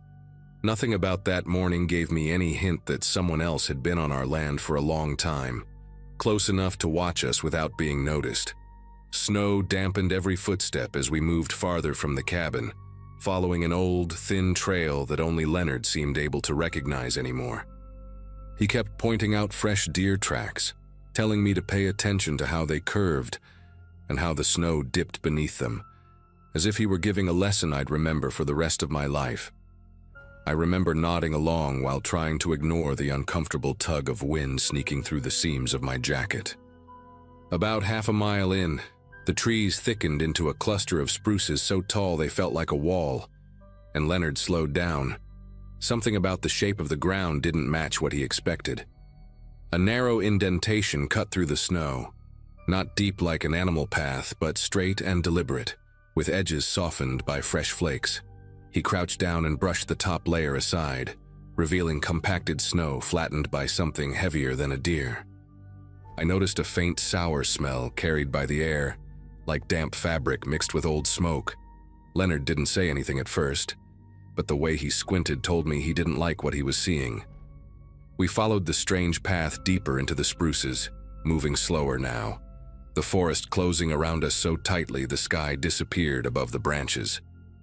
The trail widened, revealing footprints that had partially refrozen, uneven but unmistakably human, one set, leading farther in. A few yards ahead, something dark poked out behind a cluster of fallen branches. Leonard raised his hand for me to stop, then approached it carefully, using the tip of his boot to brush away loose twigs. What appeared beneath didn't look like anything I'd ever expect to find on our land. A curved sheet of tin, shaped into a half-shelter and buried under packed snow. Its sides were reinforced with logs and pieces of old fencing, all crudely tied together with knotted rope. Inside, through a narrow opening, I could see blankets piled high, a rusty kettle, and a blackened lantern hanging from a nail. The air creeping out from the gap was shockingly warm, carrying the smell of cooked meat and something earthy, almost metallic. It didn't register right away that this wasn't abandoned. Everything looked recently used, almost tended to. Before either of us could make sense of it, a crunch echoed from behind the shelter, like someone stepping on a thick layer of ice. Leonard's entire posture changed. He straightened slowly, eyes darting along the tree line as if he already knew what was coming. A shadow shifted between the spruces about 30 yards away, tall and rigid, too deliberate to be wildlife. I caught only a fraction of the figure, a dark coat, a hood lined with frost, and the briefest glint of something reflective near the person's hand. Whoever it was had been there long enough to realize we'd uncovered the hide. Leonard didn't raise his voice or panic. Instead, he leaned toward me and whispered, barely audible, telling me we needed to walk back the way we came without running. My chest tightened as I caught another glimpse of movement, this time closer, edging around the trees with slow, calculated steps. The person wasn't yelling or threatening us. They were just watching, following the line of the shelter as if gauging how much we'd seen. Leonard tapped my arm lightly, guiding me backward, and the weight of the forest suddenly felt different, thicker, like the woods themselves had started paying attention. Leonard kept his voice low as we moved, telling me to keep my eyes forward and not look back, even though every instinct in me wanted to pinpoint exactly where the stranger was. The forest seemed to absorb the small sounds we made, almost muting them, but every few steps I caught the faint crack of branches behind us, measured, patient, like the stranger wasn't trying to hide anymore. Leonard's hand hovered near my shoulder, steady but tense, guiding me along the narrow path we'd taken earlier. The cold seeped deeper into the air, mixing with the heavy scent that drifted from the hide, something like wet canvas and stale smoke. I kept imagining that whoever lived out here had watched us for weeks, maybe months, studying our routines from this hidden shelter. When we reached a bend where the trees thinned for a moment, Leonard subtly angled his head toward me as if to say, "Almost there." But the look in his eyes said he didn't believe it. A few minutes later, the path dipped downhill, and the snow grew uneven, dotted with chunks of ice that hadn't been there on our way in. Leonard slowed down again, scanning the tree line with quick, darting glances. The stranger was still out of view, but the woods carried a new kind of quiet. Sharp, expectant. I heard a sound off to our right, low and dragging, like something being pulled through the snow. Leonard shifted his stance as if shielding me without making it obvious, and nudged me forward with a gentle pressure. We stepped carefully over a fallen log, and that's when I spotted something half buried beside it, a strip of red fabric frozen stiff, attached to a zipper. It looked like part of a winter jacket, small, worn down, smeared with dirt as if it had been there a long time. Leonard didn't let me stop to examine it. He just murmured for me to keep moving, his voice tighter than before. The unease wrapped around us like a second layer of cold, and every distant creak in the forest started sounding like a warning.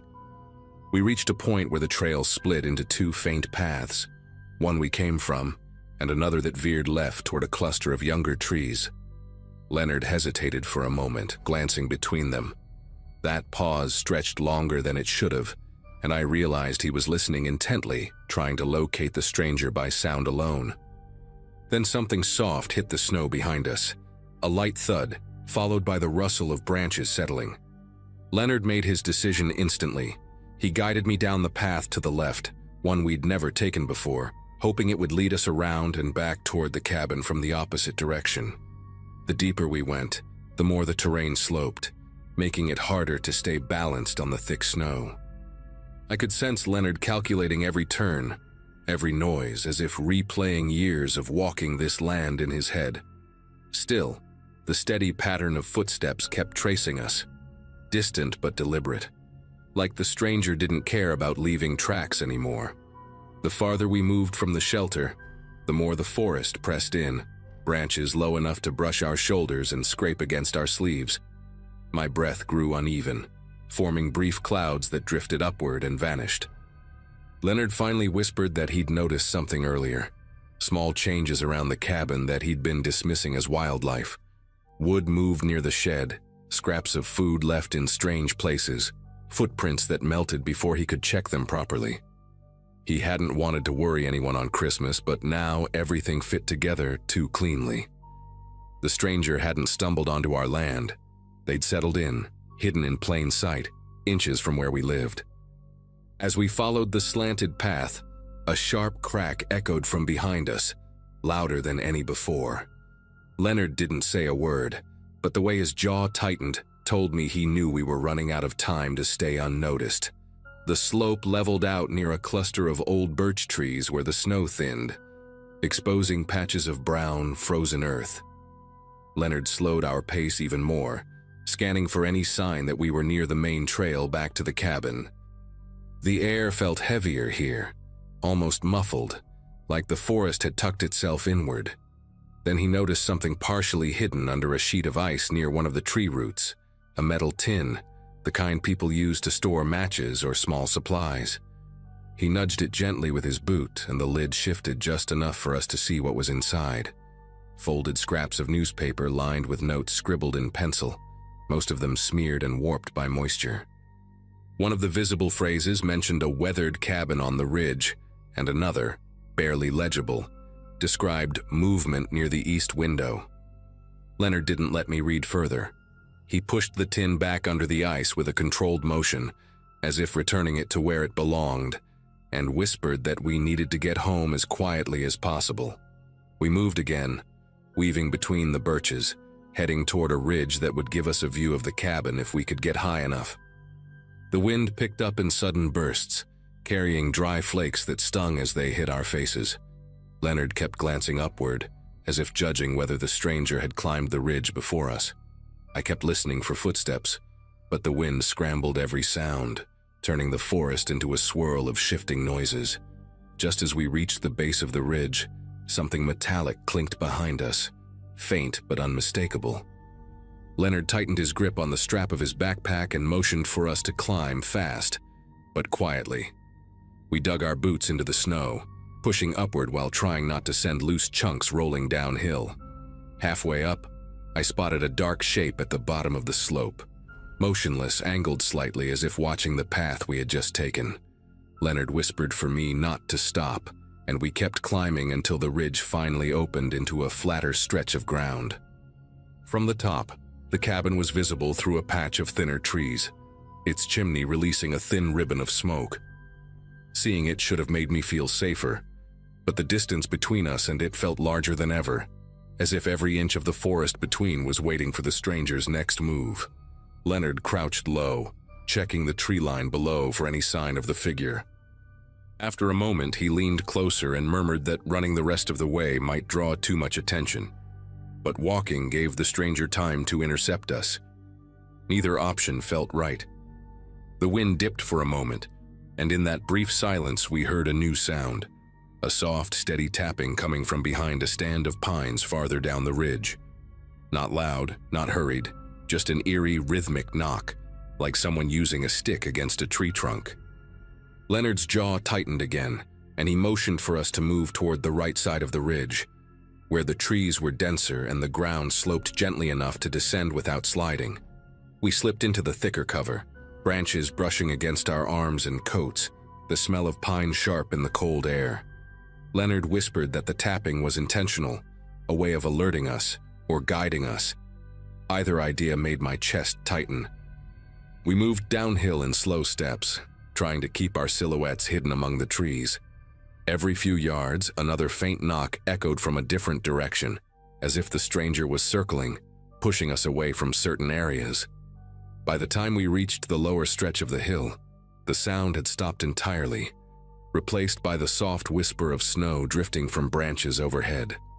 The cabin was only a short walk away now, Leonard turned to me, his expression calm but intensely focused, and told me that as soon as we reached the open field behind the shed, we would make a straight dash for the back door and lock everything behind us. Before he could say more, a dark figure stepped briefly into view between two distant rows of trees, just long enough for us to know the stranger wasn't finished with us yet. Leonard barely gave me time to process the sight before he tapped my arm and guided me forward, keeping our pace slow until we reached the edge of the trees. The snow in the open field looked untouched, smooth, pale, and almost too perfect. He paused for a breath, scanning the woods behind us as if trying to calculate how far the stranger might be. Then he leaned in close and murmured that once we stepped into the field, there'd be no cover and no room to hesitate. My pulse thudded in my ears, loud enough that it felt like it might give us away. He counted under his breath, just a short, steady rhythm, and on the last beat, we broke from the tree line. The cold air hit harder without the forest blocking the wind, and every step felt agonizingly loud, crunching through the crusted snow. I didn't dare look back, but I could sense movement at the edge of the woods, like a shadow shifting against darker shadows. We were halfway across the field when a sharp crack echoed from the tree line behind us, louder than anything we'd heard all morning. Leonard reached back, lightly touched my elbow, and told me to keep going no matter what. The cabin grew clearer with each step. The faded boards, the small wreath Grandma had hung on the door, the old sled propped beside the porch. For a moment, the sight almost grounded me, but the sound of sprinting footsteps behind us shattered any thought of safety. Leonard didn't turn around. He just urged me forward, pushing through the final stretch of snow. When we reached the back steps, he swung the door open, practically pulling me inside before shutting it with a force that rattled the window panes. The lock clicked into place, followed by the heavy slide of the wooden bar he rarely used. Outside, the footsteps slowed, then stopped altogether, settling into a silence that felt unreal. Inside the cabin, everything looked exactly as it had that morning. The tree light still glowing, the scent of cinnamon lingering in the air, but the warmth that usually made the space feel alive now felt thin and uncertain. Leonard motioned for me to stay away from the windows while he grabbed the old radio to call a neighbor who helped with security on larger properties. As he spoke in low, clipped words, I moved closer to the wall, listening for any sign that the stranger was still nearby. Minutes passed with no sound, no footsteps, no tapping, nothing. When the neighbor finally arrived, he circled the property with Leonard while I watched anxiously from the living room. They returned after a long stretch, both carrying that stiff, serious look adults get when they can't make sense of something. The only tracks they found were our own. No sign of the stranger, no trace of the hide, not even the path we followed earlier. It was as if the forest had swallowed everything the moment we ran. For weeks after that day, Leonard kept a closer eye on the property, checking the far corners of the land before sunrise and again at dusk. Nothing unusual ever turned up. No new footprints, no tapping, no makeshift shelter hidden beneath the spruce trees. Eventually, life settled back into its normal rhythm, but every Christmas morning I still catch myself glancing toward the tree line, half expecting to see a figure standing between the branches, waiting. Leonard has his own way of coping. He keeps the wooden bar across the back door year-round now, even in the summer. We never talked much about what we saw or the person who watched us from the woods. But every so often, when the air gets cold enough and the forest quiets just a little too deeply, I remember the hidden tin, the notes about our cabin, and the calm, measured way the stranger followed us. And even though nothing ever happened after that day, I've never shaken the feeling that he left because he chose to, not because he was gone for good.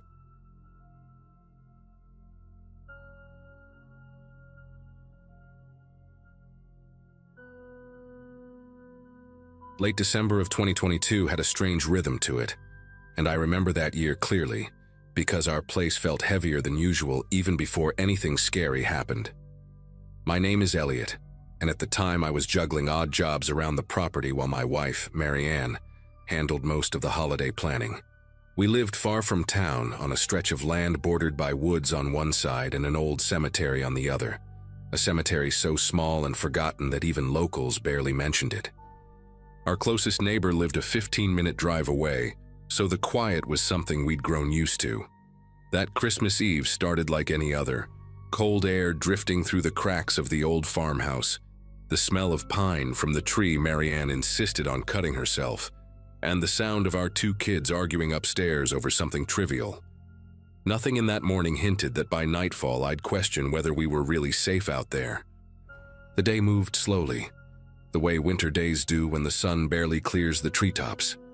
I kept glancing out the kitchen window toward the cemetery, noticing how the gravestones looked sharper than usual under the thin layer of frost. There was a shed back there, one the groundskeeper used decades ago, but no one maintained that place anymore. Every time I caught sight of it, I felt a kind of pressure in the back of my mind, like my brain wanted me to pay attention to it without explaining why. Marianne teased me for staring outside so much, but I couldn't shake the sense that the tree line felt too still, like the air was holding its breath. Even the usual crows that perched on the fence posts stayed away. By late afternoon, that odd stillness stretched across the yard until it felt like the world was waiting for something. Night settled abruptly, the kind that swallows everything at once, and we turned on the old string lights around the living room. The kids were already wired with excitement for Christmas morning, but I kept drifting toward the front window, checking the porch more times than I want to admit. That house had its quirks, boards that shifted in the cold, the occasional creak of the staircase, but none of the noises we heard that night belonged to the house. The first sound hit around 9, slow, deliberate steps crossing the porch, not quick like an animal, not light like someone passing by. Each step pushed down hard, pausing just long enough to feel intentional. Our dog, Jasper, lifted his head from the rug and stared at the door without making a sound, which put me even more on edge. He wasn't the kind of dog to stay quiet when strangers approached. Marianne looked at me, expecting me to go check, but before I could reach the entryway, something tapped the living room window. 3 sharp knocks, spaced evenly, like someone signaling instead of begging for attention. The kids went silent upstairs. Even the warm glow from the Christmas lights felt wrong after that sound, too soft compared to the sudden pressure pulsing around the house. I reached for the back door instead of the front, thinking maybe someone needed help or got lost. But when I stepped onto the porch, the yard stretched out empty. Not a footprint, not a shadow, nothing moving between the gravestones.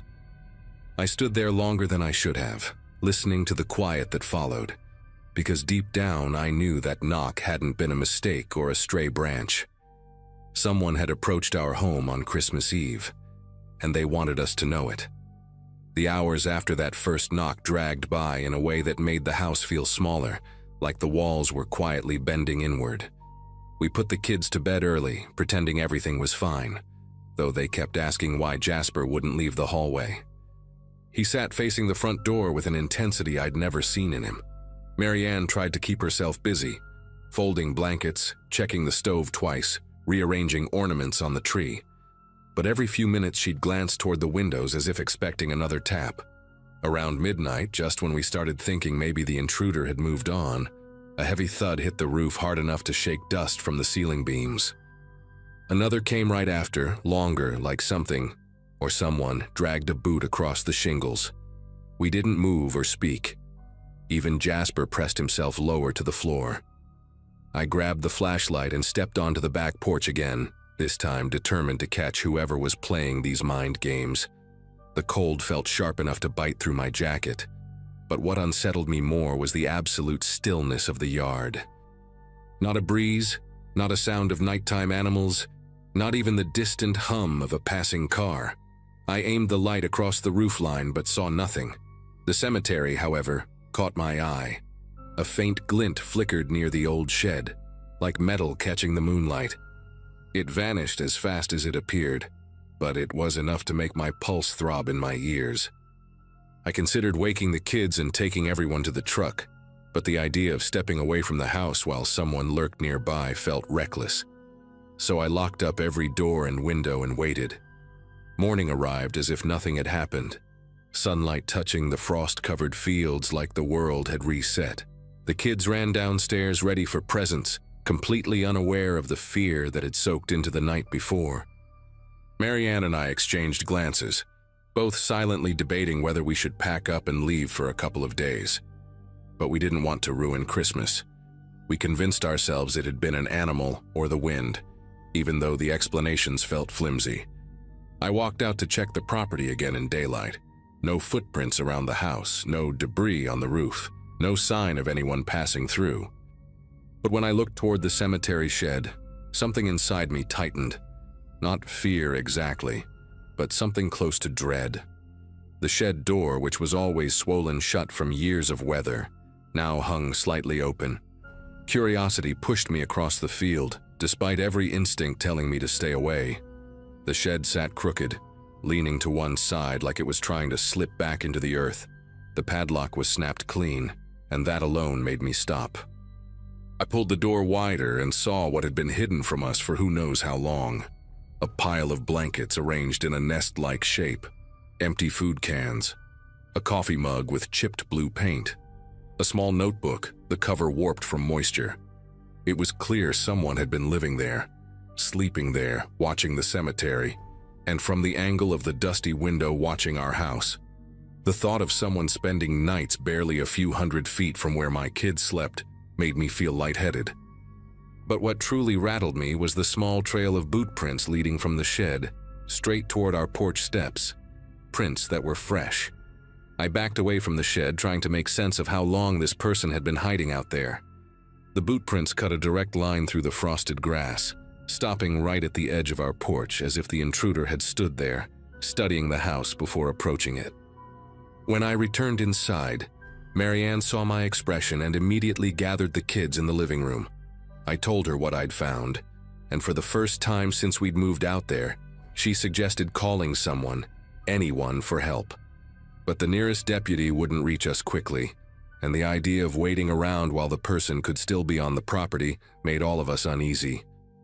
We decided to stay together in the living room until nightfall, locking every door, keeping the curtains drawn, and trying to pretend we weren't listening for something to return.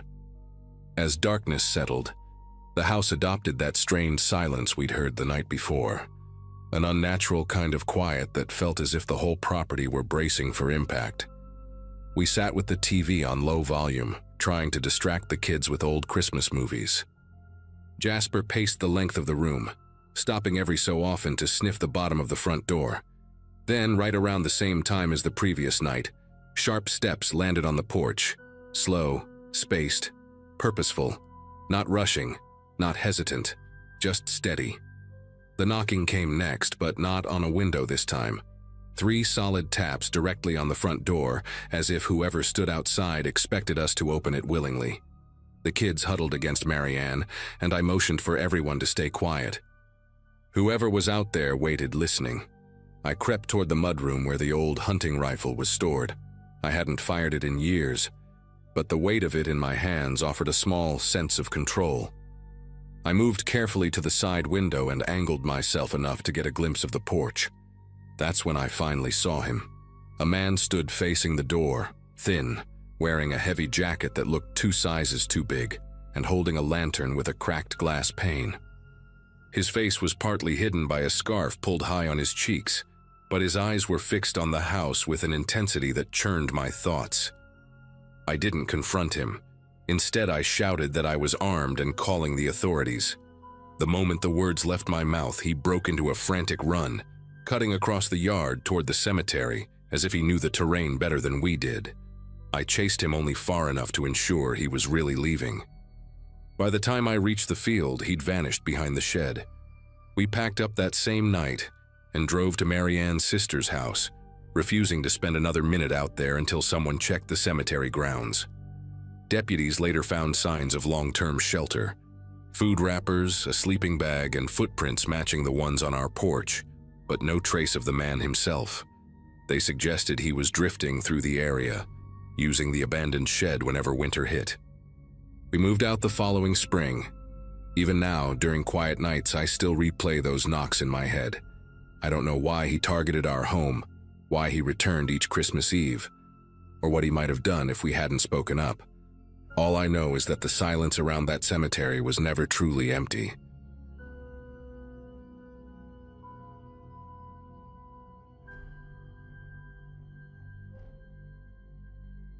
Most years, the holiday season used to be the only time our office felt remotely warm.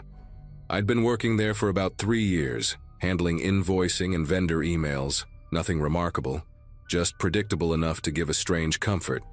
During December, though, the whole place shifted. Fake garlands taped to cubicles, cheap cookies on every surface, and people pretending they liked each other more than they actually did.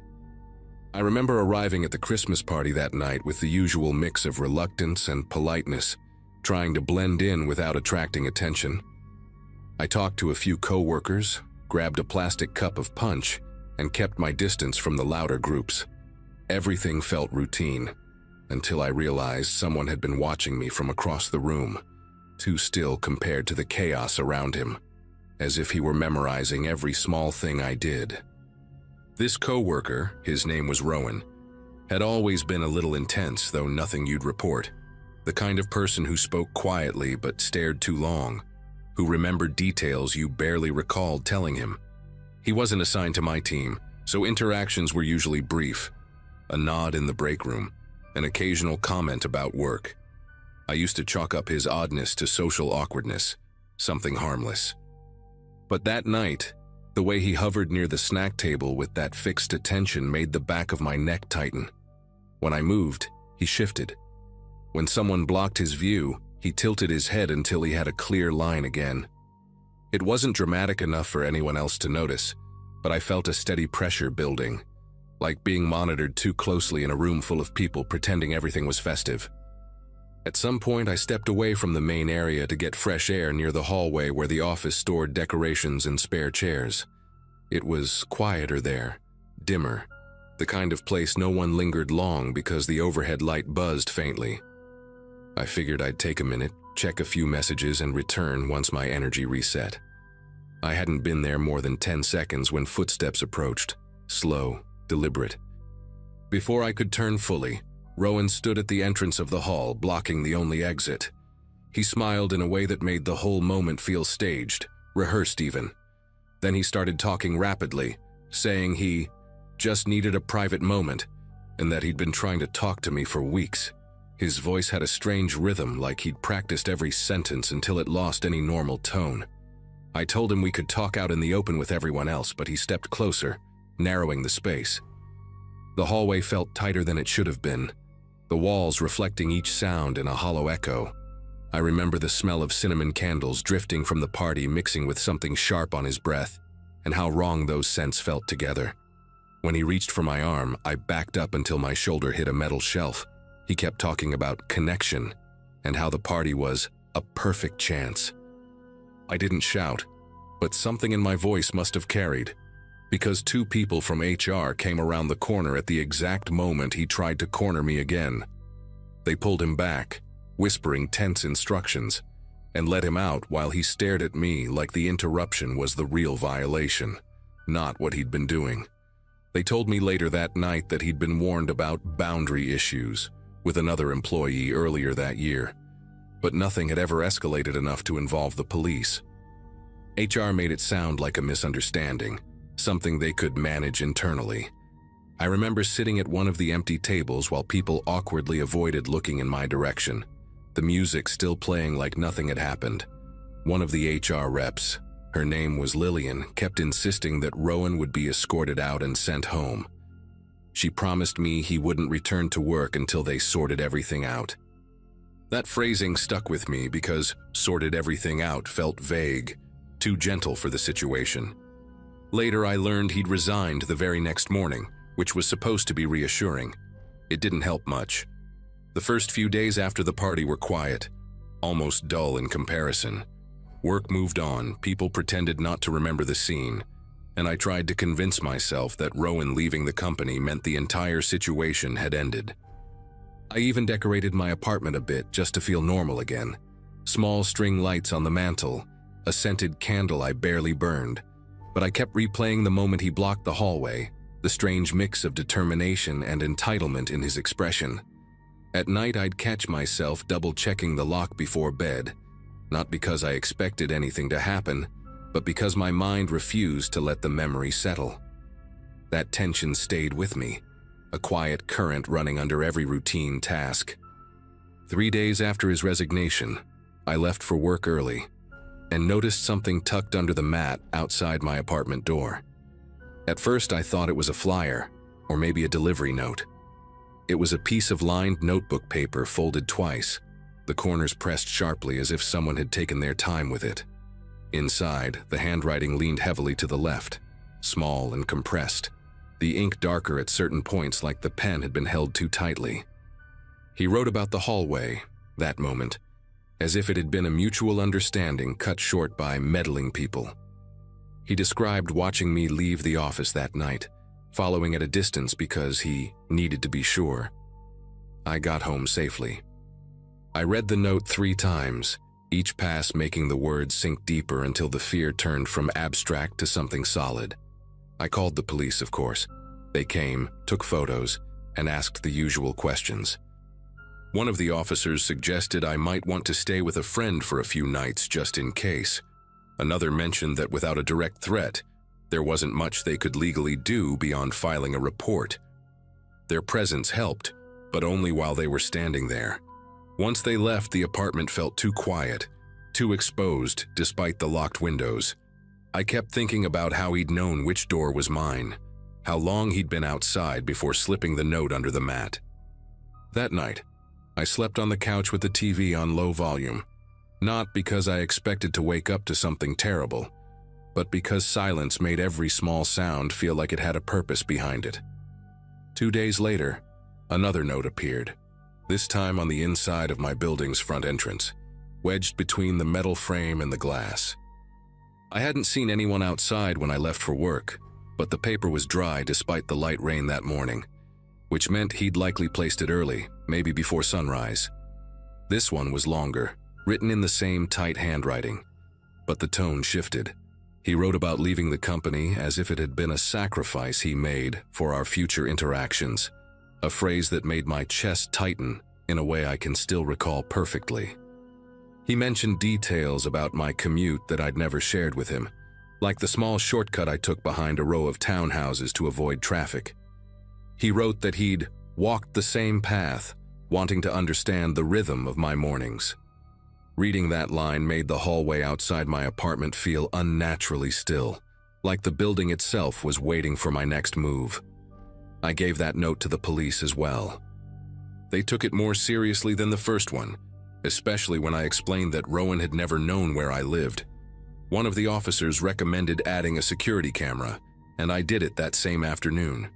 The installation guy chatted while he worked, joking about holiday deliveries and porch pirates, totally unaware of how badly I needed the distraction. When the camera finally clicked on, showing the feed on my phone, I felt a fragile sense of control return, thin, but better than nothing.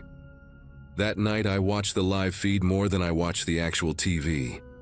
Every passing car made my nerves tense, but the camera stayed fixed on the same empty patch of concrete outside my door, offering a kind of uneasy reassurance. The final note showed up 4 days later and it wasn't left outside. I found it inside my mailbox, mixed in with store coupons and a utility bill. The envelope wasn't sealed, just folded at the flap. He wrote that he understood things had been misinterpreted and that he wasn't planning to interrupt my routine anymore. The phrasing was calm, almost polite, which somehow felt more disturbing than the earlier messages. At the end, he wrote one last line. Short, uneven, as if written quickly. This was never supposed to scare you. That sentence stayed with me more than anything else, because it revealed a kind of certainty on his part, a belief that he'd been justified the whole time. But the part that really unsettled me was the timestamp he'd scribbled at the bottom, 4:12 a.m. That meant he'd been near my building in the middle of the night, close enough to place the note quietly without waking anyone. After that, everything stopped. No more notes, no more sightings, no unexpected sounds in the hallway that made me hesitate before checking the peephole. The police increased patrols near my street for a week, and the camera never picked up anyone matching his description. Weeks passed without incident, then months. Life slowly rearranged itself into something that resembled normal. But I still think about those notes, especially the last one. People assume the worst part is the fear you feel in the moment, but it's not. It's realizing how easily someone can step into your life, how quietly they can observe, and how their disappearance leaves a different kind of silence behind, one that never quite feels honest. Even now, every December, I catch myself checking the hallway before unlocking my door, half expecting another folded piece of paper waiting for me.